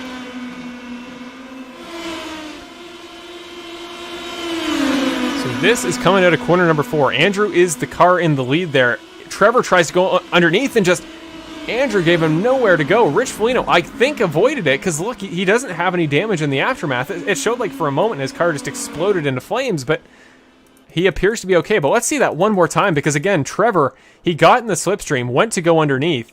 I think he committed before Andrew moved. I don't think Andrew moved with him. Oh, just the tiniest bit of miscommunication. If Rich avoided that without netcode and actually made it by, that was one of the best dodges I've ever seen in my life. Like he had to go out of his way for that one. But again, the championship implications of that crash are huge. And to think in a whole season like this, Jack, where we've had so many races of just pure speed at tough tracks like Spa, so many races where it's all about just driver talent and skill, a season like Andrew's could come to an end in his hope for the title, based off of one miscommunication at an oval of all places.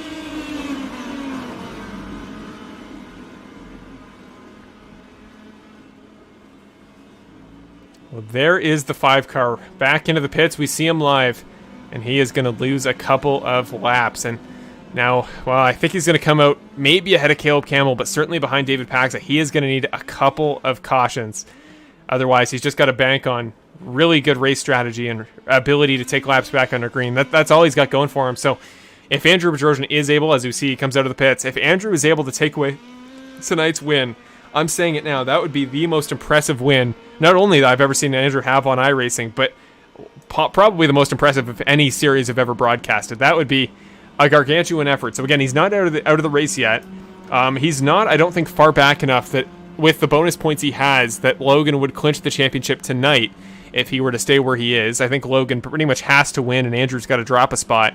And that way, Logan is your championship winner no matter what happens next week. He doesn't even need to show up.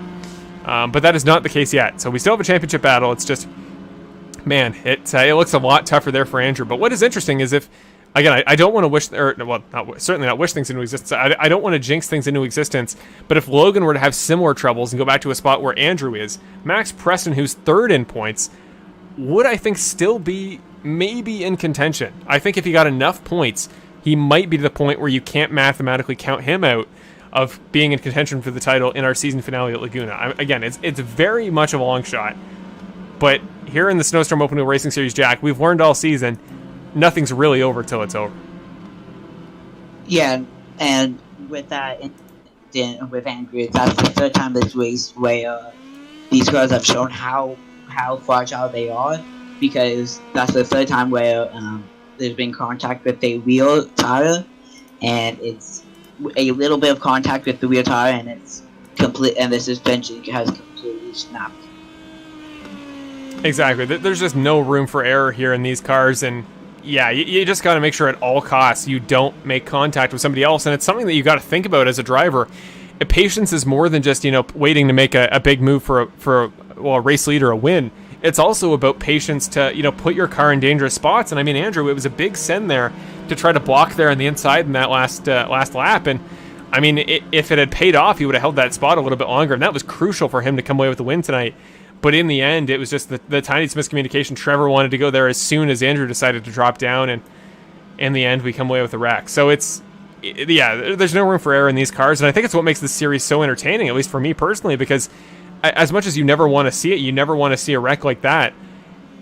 It shows that racing is not something you can take for granted. I mean, Michael's currently our race leader as the lights on the pace car go off, so he'll lead us to green next time by. He's been consistent all night. He hasn't really had too many issues there in the 72 car, but he's got that spot as long as he can keep it clean. I mean, Logan Pax is a very clean guy. They battled it out to the championship last year in the Cars to Computers Season 2 series, but I mean, he's not, immune from any issues whatsoever. You could have a car that comes into the pits. Some lap traffic gives him some issues. Again, Logan could have a situation similar to his dad's earlier, where he just slides into a corner too far, takes Michael out. I mean, you're not safe here in these cars, and in the stock cars he's used to, it takes a much more influential contact to make a car go around. So it's something to keep in mind. Definitely something to not worry about if you're the 72 car, but something to have in the back of your head. One more thing to note before we go green here, as the lights in the pace car are off. Carl Dronke was your last Lucky Dog driver, and he is back on the lead lap. Michael Krobach will take us to green for the 8th time in tonight's race. Trevor Anderson is now only a single lap down and is your next Lucky Dog driver if we get another caution. But green flag for the 8th time tonight here at Gateway in round number 14 of the Snowstorm Open Wheel Racing Series season. Only 25 laps left to the finish.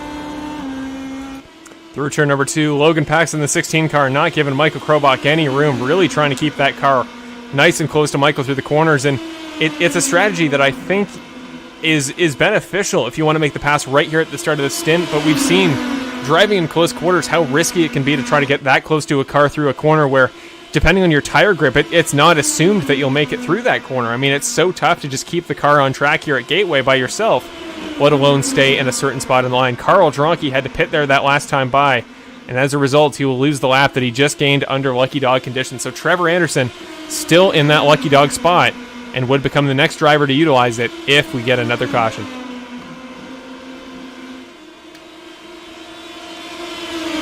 But out through 3 and 4, this is the battle for the lead. Logan Paxa and Michael Krobach, I've talked about early in the race. They have plenty of history together in this series, this series and its previous iteration, the Cars and Computers Racing Series. They have raced each other in a number of particular events. Every time they battle, it's oftentimes for the lead. They've had battles at the Nordschleife, the Nürburgring. They've had battles really everywhere, and these two guys have a long history together. And I mean, Michael's run part-time. They haven't got a chance to race much together in a while, but it's so great to see them back on track like this and battling for the lead with Max Preston, a guy who's won in multiple seasons of this series, looking for his second win of the year. He was our winner in last night's practice race, and Tim Salvatore as well, battling for 4th there with Rich Foligno, also on the lead lap. There are just so many positions here at stake and so much talent here at the top of this field. Andrew Bedrosian as well. Keep in mind, he's 3 laps down. He needs to get ahead of David Paxa there with in the 2 laps down crowd to even have a hope tonight at getting back to the win. But he's going to do everything he can there, as Andrew Bedrosian always does.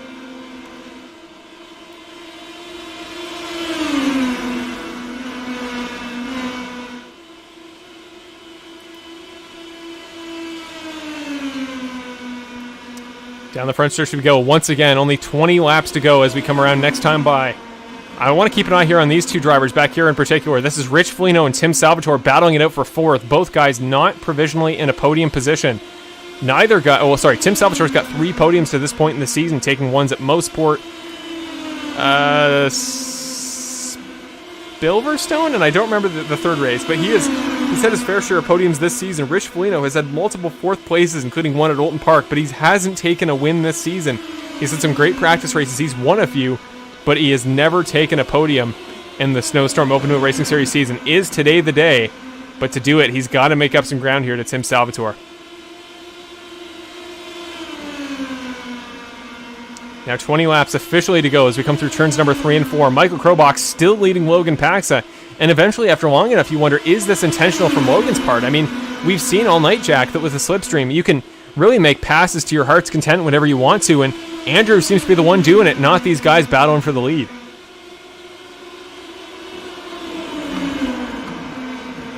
Andrew now to the inside on Logan is washing up a little bit, his championship adversary. I mean, to take him out here would, well, not only would it put the end of Andrew's race, but Andrew needs to beat him in points tonight in order to make the championship next week a contender or a contention at all. So, Andrew, this is vital that he doesn't get in a wreck here with Logan or a wreck with anybody, but Max Preston in the catbird seat might take advantage of however this ends, and it's given time for Rich Foligno and Tim Salvatore to catch up as well. Two guys that have really come out of nowhere, but as a result of this battle have made up all this time, and now we once again have a 5-horse race for the win here at Gateway. 3 wide down the backstretch. Max Preston gets to the inside of Andrew Bedrosian and effectively passes Logan as well for third, or for second I should say, but speaking of third, Rich Foligno goes underneath.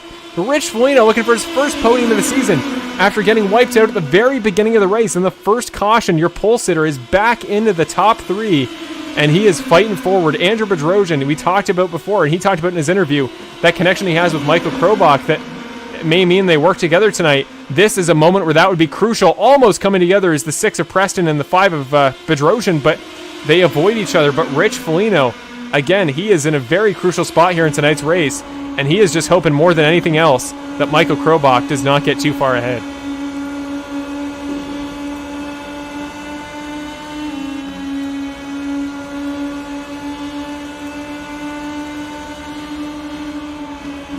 Whoa, Andrew with a big send there, and 1 and 2 going to go straight to the bottom, which is the more ideal line if you want to run off the backstretch. So he is doing whatever he can to get that move done there on Max Preston. He wants his lap back, and really compared to the rest of the field, Andrew might have the least to fight for. I mean, it's going to take such a long shot, even if he gets this spot, to get back, but Andrew is fighting for a title, and he's going to fight to the very end for it. That's just the kind of driver he is. But it might come at the cost of his good friend Michael Krobach, because it's going to put a wrench in his plans. Rich Foligno down to the bottom there. He will get Max Preston. He's going to back out on Andrew Bedrosian as Bedrosian sends it in tight in the corner. Side by side, the 2 orange liveries of the 6 of Preston and the 99 of Foligno.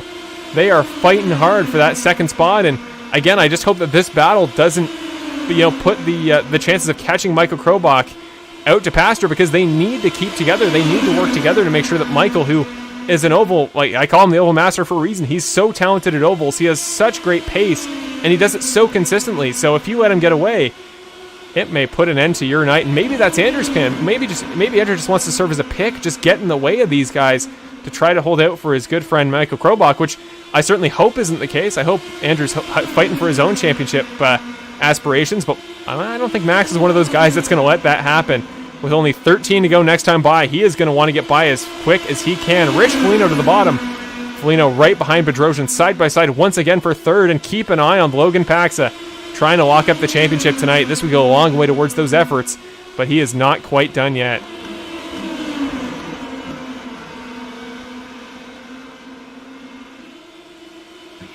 I have one last fact about the track. Do you want it now? Oh, yeah, go for it.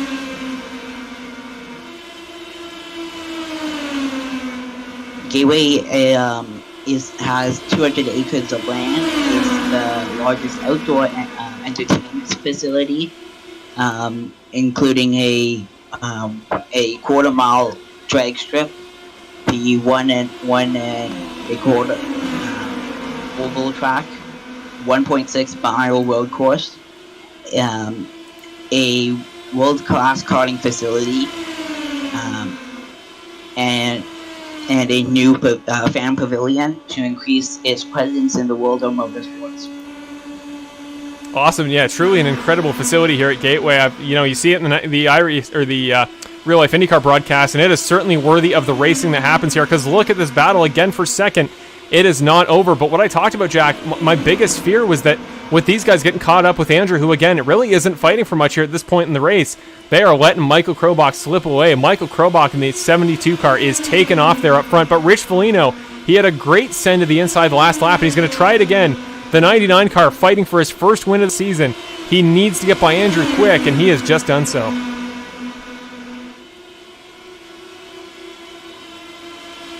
But Andrew, again, he's going to fight with him one more time. They aren't really catching up to Michael up front, or I don't know if that's the plan, but Andrew, he just sends it in on the inside. It makes it tough for Rich Foligno to get the run he needs off the corner, especially when you have to be worried about the guy on the inside of you. Maybe you aren't getting the proper chance to worry about your entry into the next corner. I think Rich is going to get the inside line here. No, Andrew is going to send it underneath, so Andrew Bedrosian not backing off. But I almost think at this point, I mean, I'm not going to tell anybody how to race, but this late in the race, you know you don't have enough time to get the cautions you need to get back on the lead lap. I kind of wish Andrew would just help these guys and make this battle for the win entertaining. But again, Michael Krobach, a good friend of his, you know he's going to be doing whatever he can to make it tougher for these guys to catch him. But Rich got really wide there through the corner. That was Max's chance, and he took it. The 6 car down to the inside. Only 8 laps to go next time by. And now Tim Salvatore is going to go as well. Tim, who dropped out of the top 3 just a moment ago, trying to get back into the provisional podium spots, but he did not do it right there. Got a little bit loose there on entry, and as a result, is going to lose a little bit of ground to the guys in front. If anyone deserves the podium this race, it's going to be Rich because of how much he has been affected by incidents and been so unlucky this season. Absolutely, I couldn't have put it any better. Rich has just had such a tough go of it to this point. Look at Andrew trying everything he can to get underneath, but Rich is blocking him at every step of the way. He says, no way, man, I am done with you. I am going for my win, and he was tonight's pole sitter for a reason. He'll get great points because of that, and I really think he's got to team up with Preston at this point. That's the only way they're going to get up to the front, and that's the plan. Max Preston in the 6 car up the inside of Foligno. Foligno's going to hold the high line through the corner. Preston will get him there, but Foligno's going to get a great run there off the straight. This might, I mean, we only got, 6 to go next time by, Jack. We don't have much time, but if they can get a good run going, just catch the slipstream of Krobach, this race might not be over. Yeah, and I obviously don't want anyone to get into a wreck, but we do have green-white checkers in effect tonight, so it'd be nice to see a battle for a couple laps right before the end. We do. That is a great thing to mention there, Jack. If we get a wreck or a yellow before the white flag comes out, the green-white checker rule would come into effect, and we would battle it out for 2 more laps to declare a winner. Max Preston there made the move, as well as Tim Salvatore. Rich really didn't get a good run, didn't get the run he needed there at a 2. Let both guys and Bedrosian by, so he's back down to 4th, out of the podium spots again. You know, even if he can't take the win tonight, he wants that podium. He is trying to fight his way back in. Michael Krobach, though, there looking comfortable. 1.8 seconds clear. He has taken off. And again, you just talked about it there, Jack. It looks like the only way these guys are going to avoid coming to, really the end of the race with a top spot to show for it is if we get a caution. I think it's just too late for these guys to make up that time to Krobach by themselves. Yeah, and Rich's podium's going to come down to a final lap.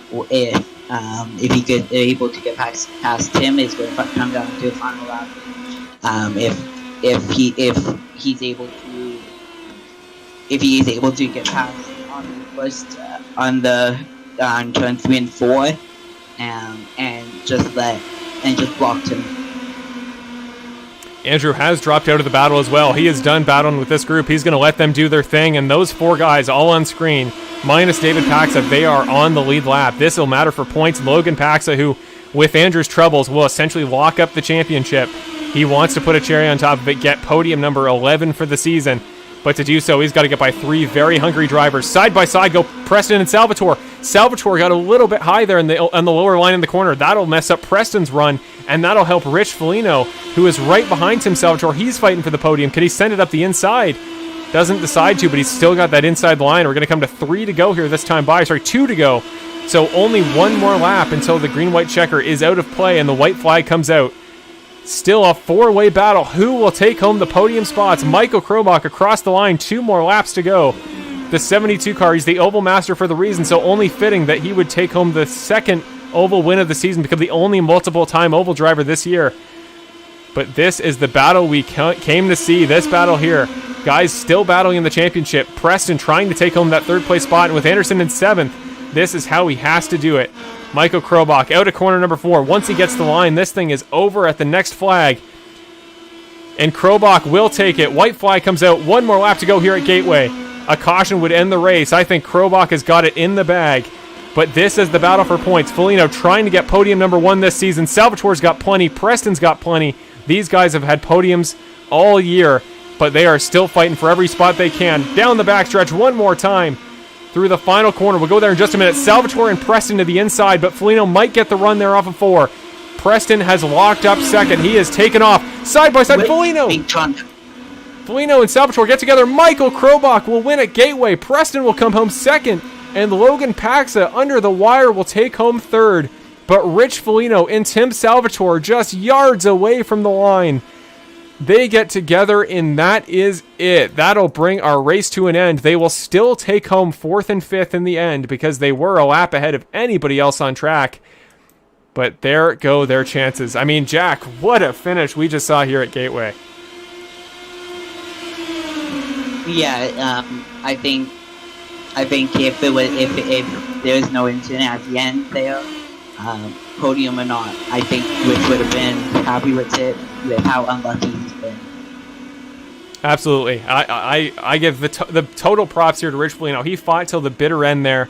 Andrew got in the way of those front guys there. I mean, rightfully so. He had a race to battle for as well, and I mean, him getting there, getting to that point in the track kind of made it hard for anybody behind to get by and chase down Michael. So even if the wind was out of his control, that is just heartbreaking to see. I want to see a chopper camera version of that shot just so we can see what exactly happened. But here is Rich there in that number 99 car.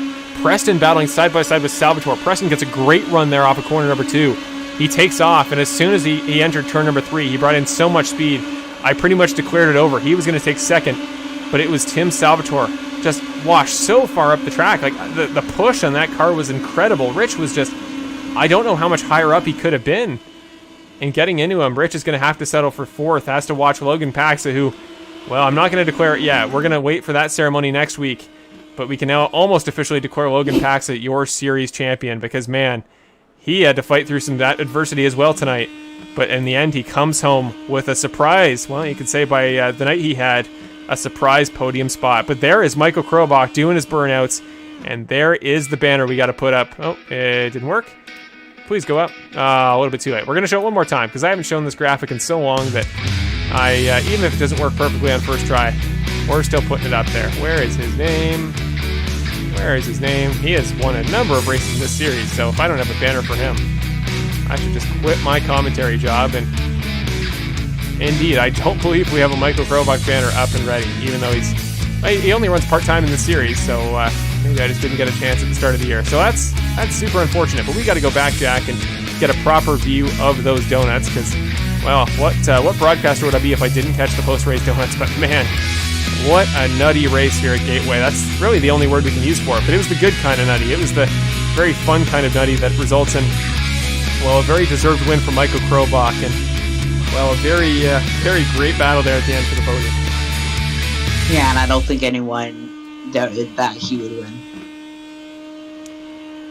Yeah, I mean, Michael I know that, Jack, you weren't here in the old Kart St. Peter series back when he was just dominating the ovals, but really no matter where we went, you were kind of just expecting Michael to have the composure and the ability to run in traffic to win every week. He was kind of like, well, what Logan Pax has been the last couple weeks, but for ovals. And, well, he's done it for a long time, and it was, it's no shock to me to see that he did this well, but it was a shock to see how it happened. And, well, just such a great battle in behind. And again, I can't say it as many times as I need to, but I mean, that Rich did so much tonight to fight back, but so did Logan. I mean, it was kind of an underrated mention here tonight. He ran the road course. Wait a minute.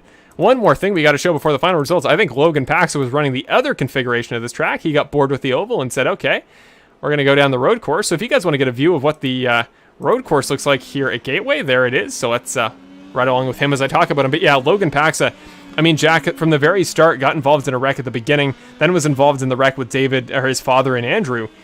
And in the end, he still comes back after all that time and comes back for a podium and pretty much seals the championship like that. And Jack, I know you've raced against him all season, but am I wrong in saying that coming out in the end even with adversity, that's kind of just what Logan Paxa does. Yeah, you can't have any doubt in Logan or almost any of these drivers. They can come from last to first, or anywhere between probably, depending on the track, within a 30-lap span, especially with Logan, with how good he is. I'm surprised he didn't win.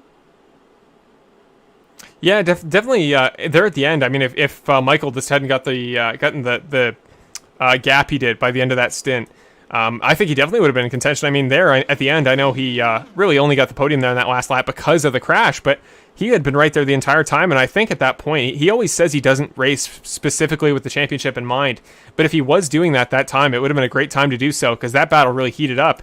And eventually, Jack, we did see the crash that we were kind of waiting on. That I don't know about you, but I thought realistically was going to happen sooner rather than later there in that last portion. And by waiting back a little bit, he waited for it to happen. It did indeed, and he comes home with a podium. But before we get to your post-race interviews, and I can't wait to see how those turn out, first we got to do the interview, or we got to go over your post-race results, I should say. So Mr. Michael Krobach, your race winner tonight for the second time this year, runs part-time only the ovals, and well, he will come away with the win in his second try out of 4. Splits half of them this season, the other 2 being won by Logan Paxa, who comes home third, and Carl Dronke. Max Preston coming home second. He's had a great season at this point in the year, and his battle with Trevor Anderson, him finishing second, Trevor finishing 7th. That is going to pay off in spades. Can't wait to see that battle finish up this year at Laguna Seca.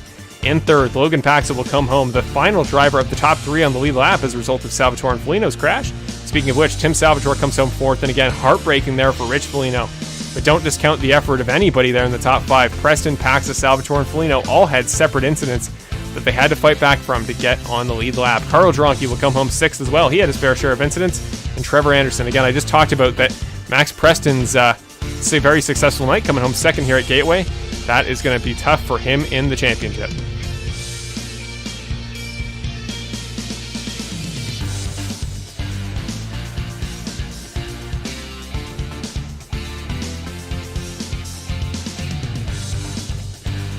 And rounding out the rest of the field, it'll be David Paxa coming home in 8th. Andrew Bedrosian there, you saw at the very end, was doing some blocking there for Michael Krobach. And say what you will about that, but he will come home 9th tonight. And again, not gaining points to like Logan Paxa. I don't have it official. I don't have a graphic for it this week yet, but I can almost guarantee that Logan Paxa has taken home the championship. But we'll do all that stuff next week. For now, Andrew will come home 9th. Caleb Campbell comes across the line in 10th. He had a rough night there early. You saw that unfortunate incident there with, who was that he got tapped by? I think it was maybe Carl Dronke, somebody that just got into the back of him, kind of caved that tire in and put Caleb out of the event. And Marshall Crocker, the final driver to finish the race in the 11th position in the 15 car. Justin Lewick comes home in 7th. Remember, he left early, and I am seeing there that Max had mentioned that he left because of a school obligation. I know I have my fair share, so sympathy for him in that regard. And Woody Mahan making his return to the series tonight. Not the way he would have liked in the 84 car. Comes home in 13th. And with that, what a night! I got a lot to. Oh man, we got a lot to go over. Certainly, my voice is absolutely dying. But I think we're going to. I normally do the first and third interview, at least when we do the double here with Jack. But I will throw it to you, Mr. Jack Hillier. You can interview Mr. Logan Paxa. Let me just get his graphics up here first, and then we are all set to go.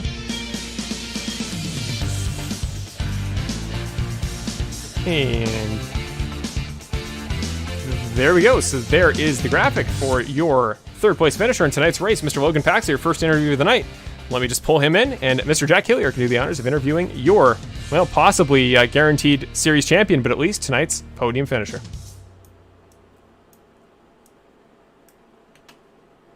And Logan is down the booth. Hey Logan, Jack in the booth, you got me? Yeah, I got you. Well, with Laguna Seca next weekend, being able to win the championship, then are you going to be pushing as hard, or are you going to be trying to stay safe and keep out of incidents? Well, you see, here's the funny thing. I run a few little calculations before the start of the race, and essentially, if I beat Andrew by one or more positions, I would actually win the championship. So it's actually sewn up. So I'm just going to be coming out for fun at Laguna.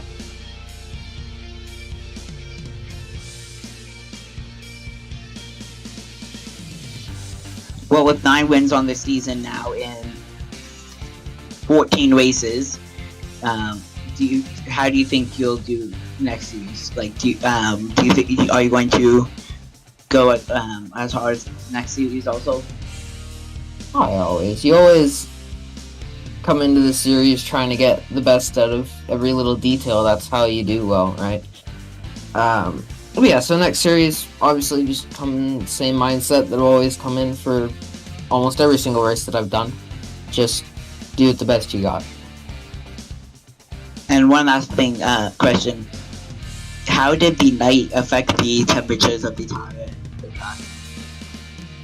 Of course, it took a little longer for those tires to warm up. No matter how much scrubbing you do, you're just heating the surface layer of the tire. What actually counts is the core temperature. So it definitely took a lot longer to get that core temperature up, simply, as you said, because of the colder track temperatures. So yeah, that was definitely a challenge with the amount of restarts we had. There were definitely a couple moments where she got a little loose.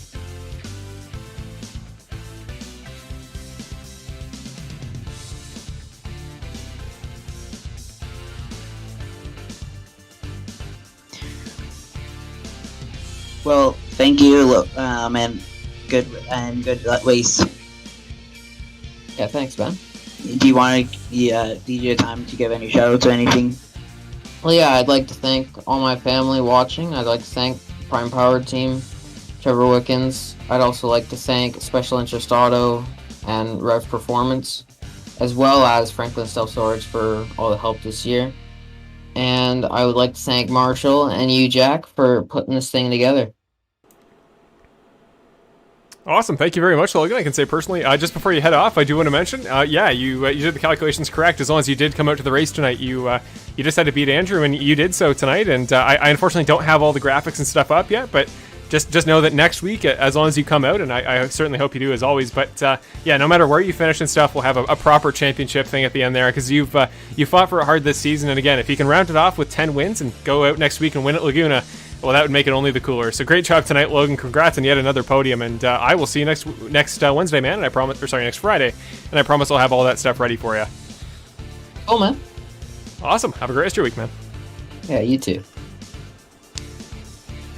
And with that, that'll round off your first interview of the night with, well, again, I don't want to say it officially because I don't have a graphic yet, but, well, effectively your championship winner here in the Snowstorm Open Wheel Racing Series, Logan Paxa. But we will make that all official next week, and I promise I'll get something a little bit more fancy set up for that. But in the meantime, we got to go to your second place finisher in tonight's race, a similarly colored graphic here, because Mr. Max Preston ran, well, it's certainly not a flawless race. He definitely had some troubles and tribulations there throughout the middle, but really everybody did tonight. But he fought back from them, and, well, tonight in a race full of difficulties, that was really the most important aspect of all. So let's pull Max into the booth for your second interview of the night. Hey, Max Marshall in the booth. You got me? Hey, Marshall, what's going on? Oh, not too much. Just had a very, very, very entertaining race to finish up there. There was action from start to finish. I'd imagine your night was definitely more difficult than mine, but certainly I'd imagine it wasn't too easy either way. And I mean, we talked to you there mid-race, Max, and by that point you were in a good spot. You were sitting there pretty comfy up there in third, but it was not easy for you there at the beginning. There was so many little incidents there between everybody. I know that you had some wrecks there at the beginning that put you some laps down. You had that incident there with Carl, but you fought back after that. You got up to third, and just talk about, kind of what kept you going. Was it the confidence in the lucky dog passes there at the start that willed you back up there to the top? And what was your main strategy? Were you going for the laps like guys like Andrew and Trevor were, trying to get those laps back under green? Or did you have faith that the lucky dogs would bring you back up there into contention? So, it's a great question, because the answer to it is going to be a little maybe convoluted, because I knew about Lucky Dog and I knew about the wave round, but I didn't quite know what constituted really what got you a Lucky Dog. So, truly I was asking myself, okay, is this where I'm actually going to get lucky, quote unquote, because of Lucky Dog?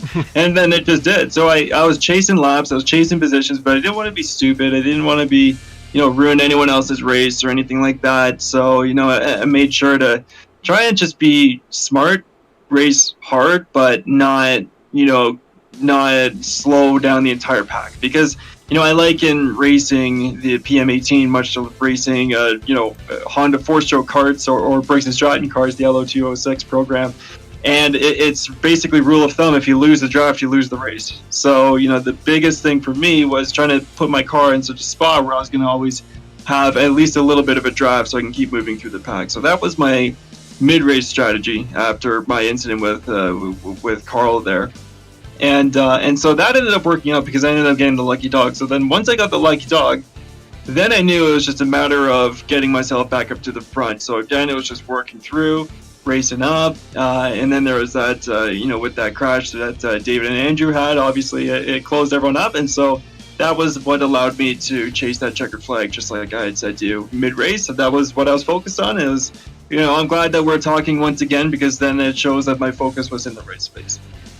It most certainly was, and you definitely called your shot there mid-race, man. It was, you were such a good pick there to talk to mid-race. Same with Andrew, who I know had a very hectic end to his night, and certainly two very different nights, a tale of two stories for the two guys we interviewed there mid-race. But there to the end, I mean, you get out of all that trouble, you get on the lead lap, and you've got guys like Logan, who I know you got to think his priorities, knowing he just needed to beat Andrew by a position for the championship. His priorities were in one place. You talk about a guy like Tim and Rich, who both have had good seasons, but really not really fighting there for those top podium spots there in the championship overall for the rest of the season. So they were just going there for the win. I know you, I can ask you partially, how much was the battle there with Trevor for championship spots in the top three factoring in your mind? And then did it change your perspective when you have a part-timer like Michael Krobach leading the race, and then guys like that who you could argue really don't have much to fight for in the grand scheme of the championship? Do you take that in mind throughout the race? And do you think you racing for something different than they are changes how you guys battle throughout the later portions of that race? I like to think that everyone takes each and every lap of each and every race as a singular moment for themselves, right? Meaning that, we only focus on the laps, we only focus on the race at hand. We don't focus on the greater picture, but that's just, that's really just not true at the end of the day. So at least for myself, because for myself, I'm constantly out there calculating, recalculating, path A, path B, and path C, right? Which one's going to put me in the best position, even if it means giving up a spot. If that spot puts me in a better spot for the run, then I'm going to take that line, right? But the major thing is that as I'm looking at path A, path B, and path C, I'm also factoring in, okay, where's my rival in the championship? Where's the guys? Where's the mental math, and adding it up in my head? Okay, so here's Logan. Logan's right in front of me. He's running in second here. So okay, perfect. He's really far out of the championship. But Andrew's here. Andrew's a lap down or a couple laps down. So this is going to help me out. Trevor, I have no idea where Trevor was in that race once I was ahead of him. That no disrespect to him. I was just really focused on making sure I kept my wheels clean. And so the fact that I ended up on the podium once again tells me that my championship is in good state, at least for the third position. I'm not exactly sure right now where I'm going to end up. That's going to be the interesting piece. But the main thing that I really want to talk about right now, Marshall, is a couple of things. Number one, every single driver out there can win the race, right? That's something that has to be considered when we're out there driving against one another. Yeah. And when I say that, it can be someone like Logan to Dave Paxa to Marshall Crocker Sr. to Andrew to myself to Judson. Anyone can win that race out there, right?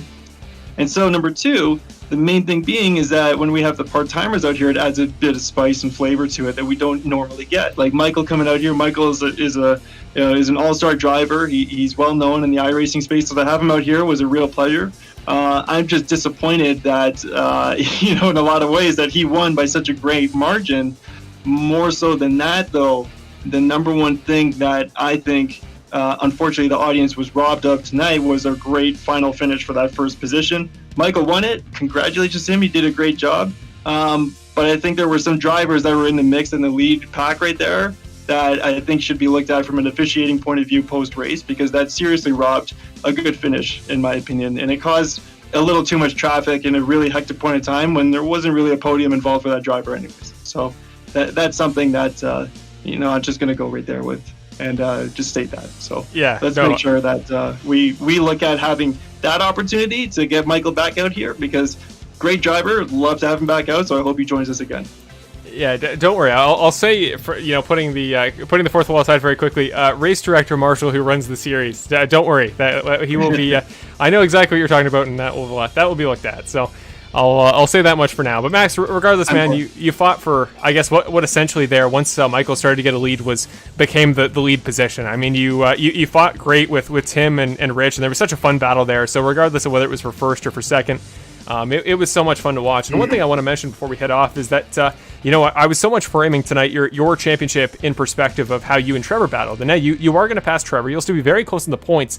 But with how that turned out and with the double points next week at Laguna, you are within touching distance of Andrew as well in the championship. Like, you two are legitimately going to be within, the level of, if you're able to get, maybe 4 or 5 spots, get a few bonus points. Second in the championship isn't out of reach. And I mean, Max, if you want any track to go to round off your championship to maybe go for second in the points, how about Laguna Seca, the track you won at last year in the Cars to Computers series? How does that kind of affect your plans? And do you think there is something you have there at Laguna that, I don't know, may give you a shot there at Andrew for next week? Andrew's really quick at Laguna. Logan's really quick at Laguna, and everywhere those two guys go, they're super fast. One thing I know is that I do know how to bring it to Laguna as well. And, that old Cars to Computer series that we were in last year, that really nail-biter of a finish between Andrew and I on the last corner of the last lap there. Well, I implore the fans listening tonight to make sure to tune in next week, because it's guaranteed to be a pretty good battle, because there's a lot of drivers who are very, very quick at Laguna Seca, and especially the karting guys. It's a kart racer's track, in my opinion, and I think that's why it adds a little bit of flavor to this series, and I'm really excited for next week. So absolutely, think it's going to be really exciting, Marshall. Most certainly will be. I really hope so. And yeah, if you guys haven't seen that finish from last season, we got all the Cars to Computers races on the channel there. So go to the playlist tab, go check out season 2, and go to our Laguna Seca race. It wasn't our finale, but it was a little bit earlier in the season, and that finish with you and Andrew was pretty legendary. So I'd be more than glad to go back and watch it tonight myself. But before we head off, as we always do in the interviews, Max, this is your chance to do some shout outs for anybody at home, talk about some sponsors, and I know you got all sorts of racing commitments in your real life, so feel free to mention whatever you'd like. Yeah, absolutely. So, Marshall, as always, thanks to you putting on another great race. And as the season rounds up to a close here, absolutely you deserve a big shout out every single time, every single driver. I hope they do it every time they get on the podium, because you're the reason why we're here. So we always have a great time when you're involved. So thanks again, Marshall. Post that as well, of course, my wife Alyssa upstairs, who's watching on the TV. My parents, Michael and Gabriella. My sister Jenna. My in-laws, Anthony and Nancy Rizzo. Little nephew Jensen, a big shout out to Jensen Metcalf. He's just turned a big 2 years old. So little Jensen's birthday party is this weekend. We're celebrating it remotely. So happy birthday, buddy. I'm glad that I was able to share your birthday with the audience here. And so, of course, Laura Metcalf, and then Keith and Courtney. Sponsorship side of things, Lumo Marketing does a great job. Check out their website, lumomarketing.ca. They've built tons and tons of websites for not only colleagues of mine, but tons of other businesses, and won tons of awards for it. They do a great job. Make sure to check them out.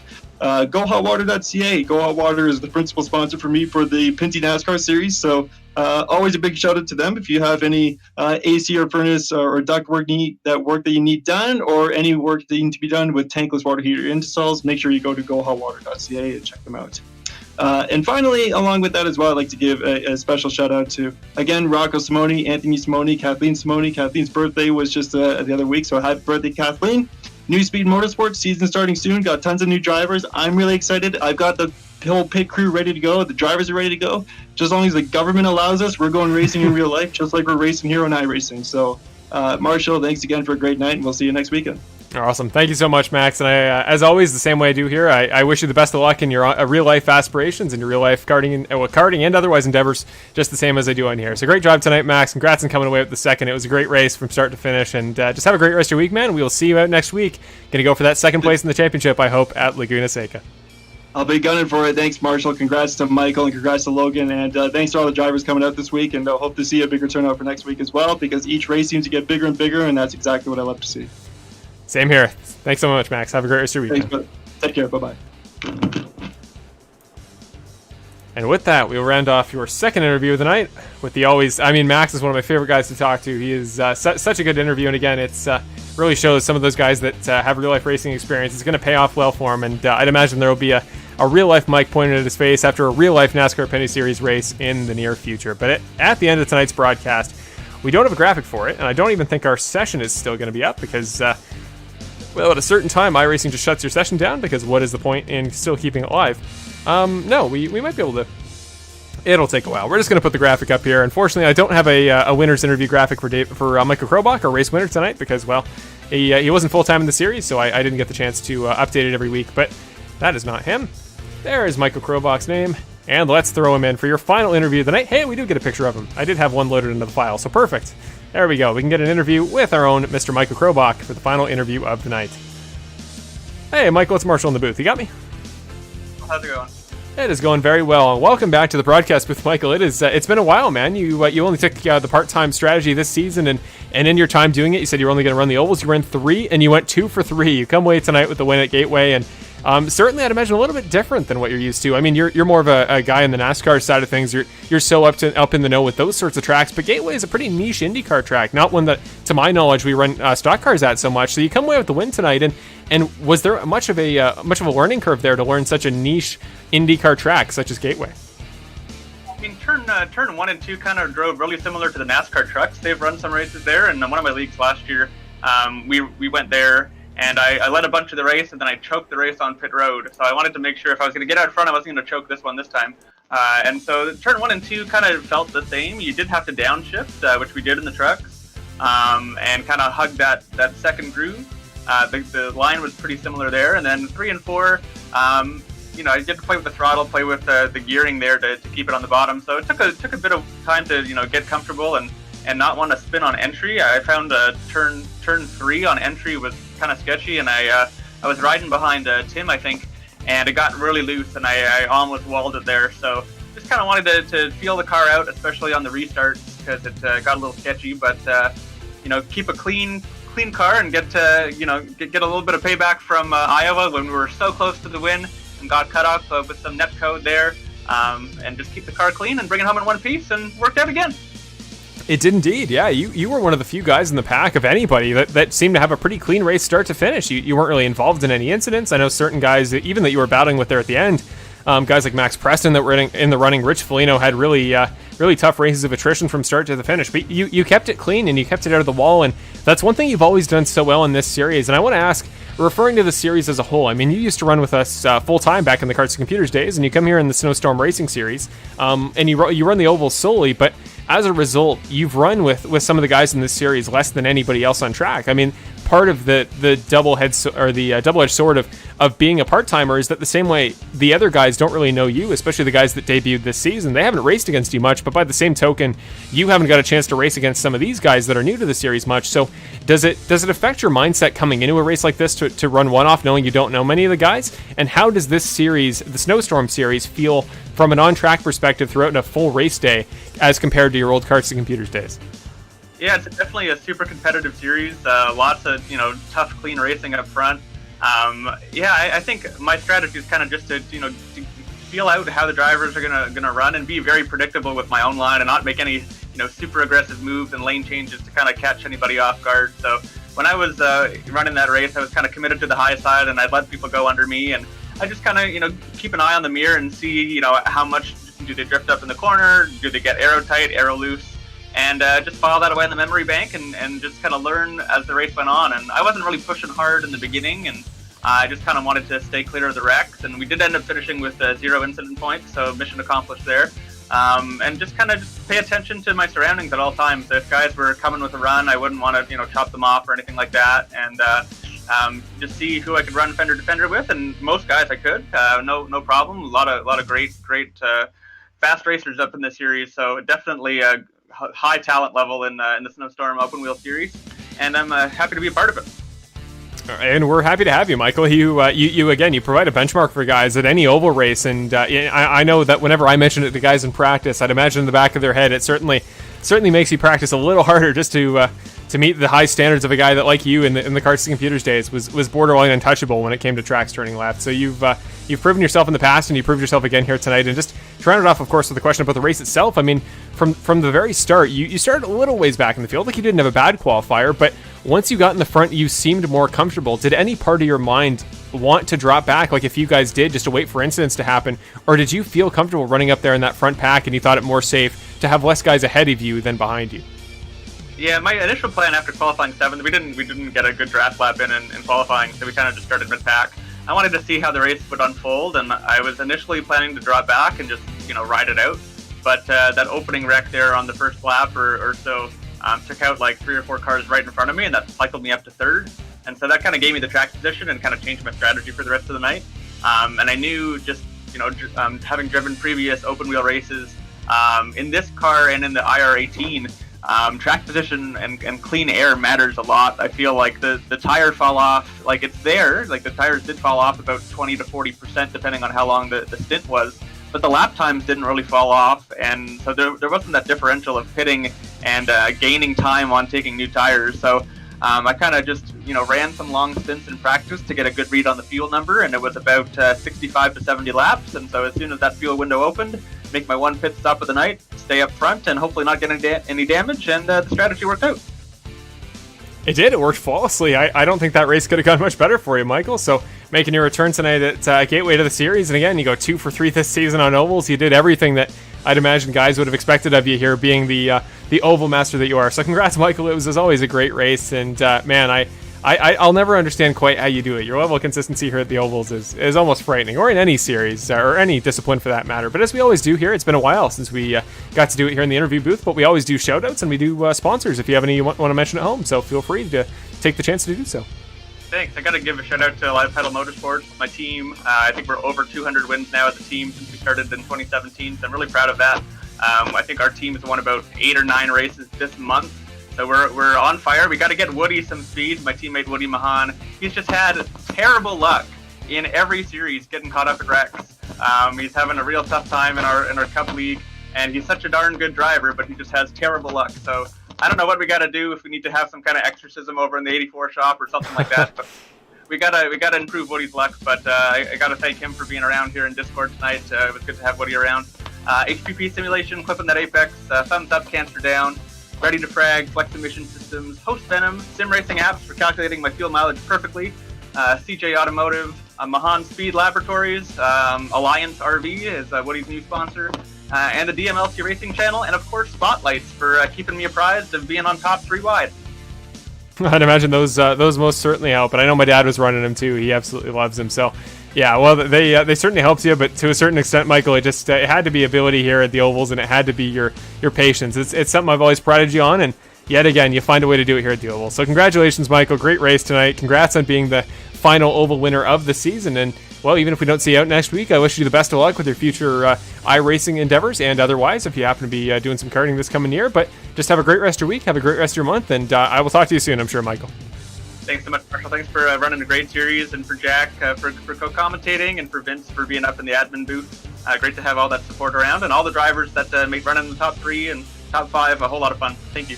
Awesome. Thank you, Michael.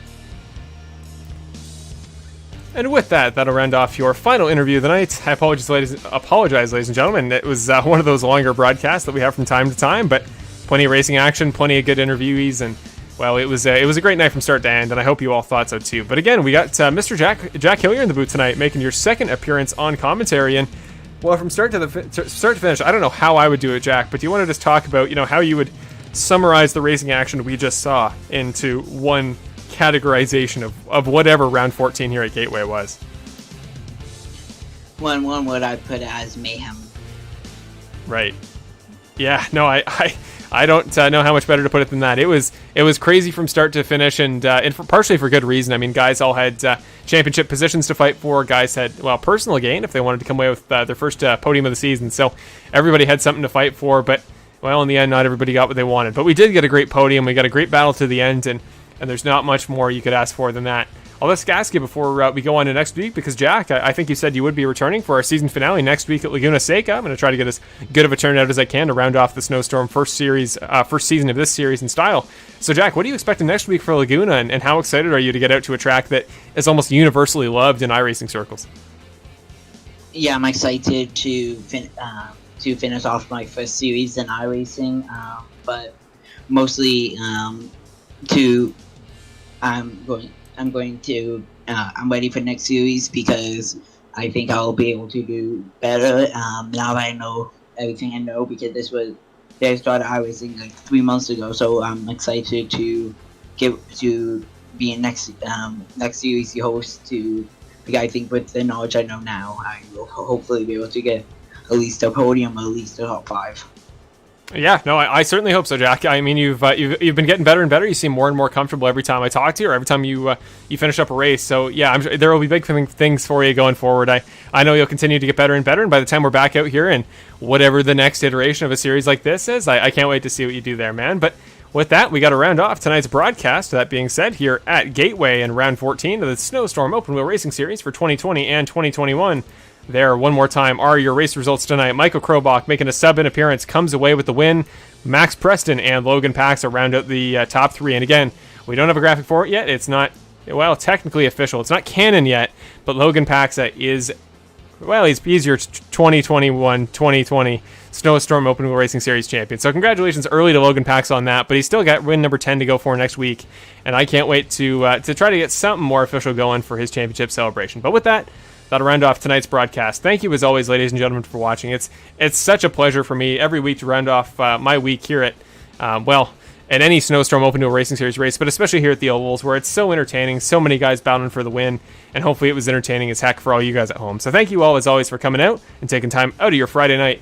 Have a great rest of your week, everybody. Again, tomorrow or next week, next Friday to be exact, on April 2nd, the day after my birthday, actually, is the final round of the season, and it's double points, so any matter of championship things could happen, and there's going to be all sorts of chaos, or, well, hopefully not chaos, but hopefully just lots of good racing. So I can't wait to see you all there, and I hope you all make it out. But for the time being, have a great rest of your week, everybody. We will see you all next Friday. And for myself and Jack Hillier, signing off here for Snowstorm Open Wheel Racing Series action tonight at Worldwide Technology Raceway for round number 14. Have a great rest of your week, everybody.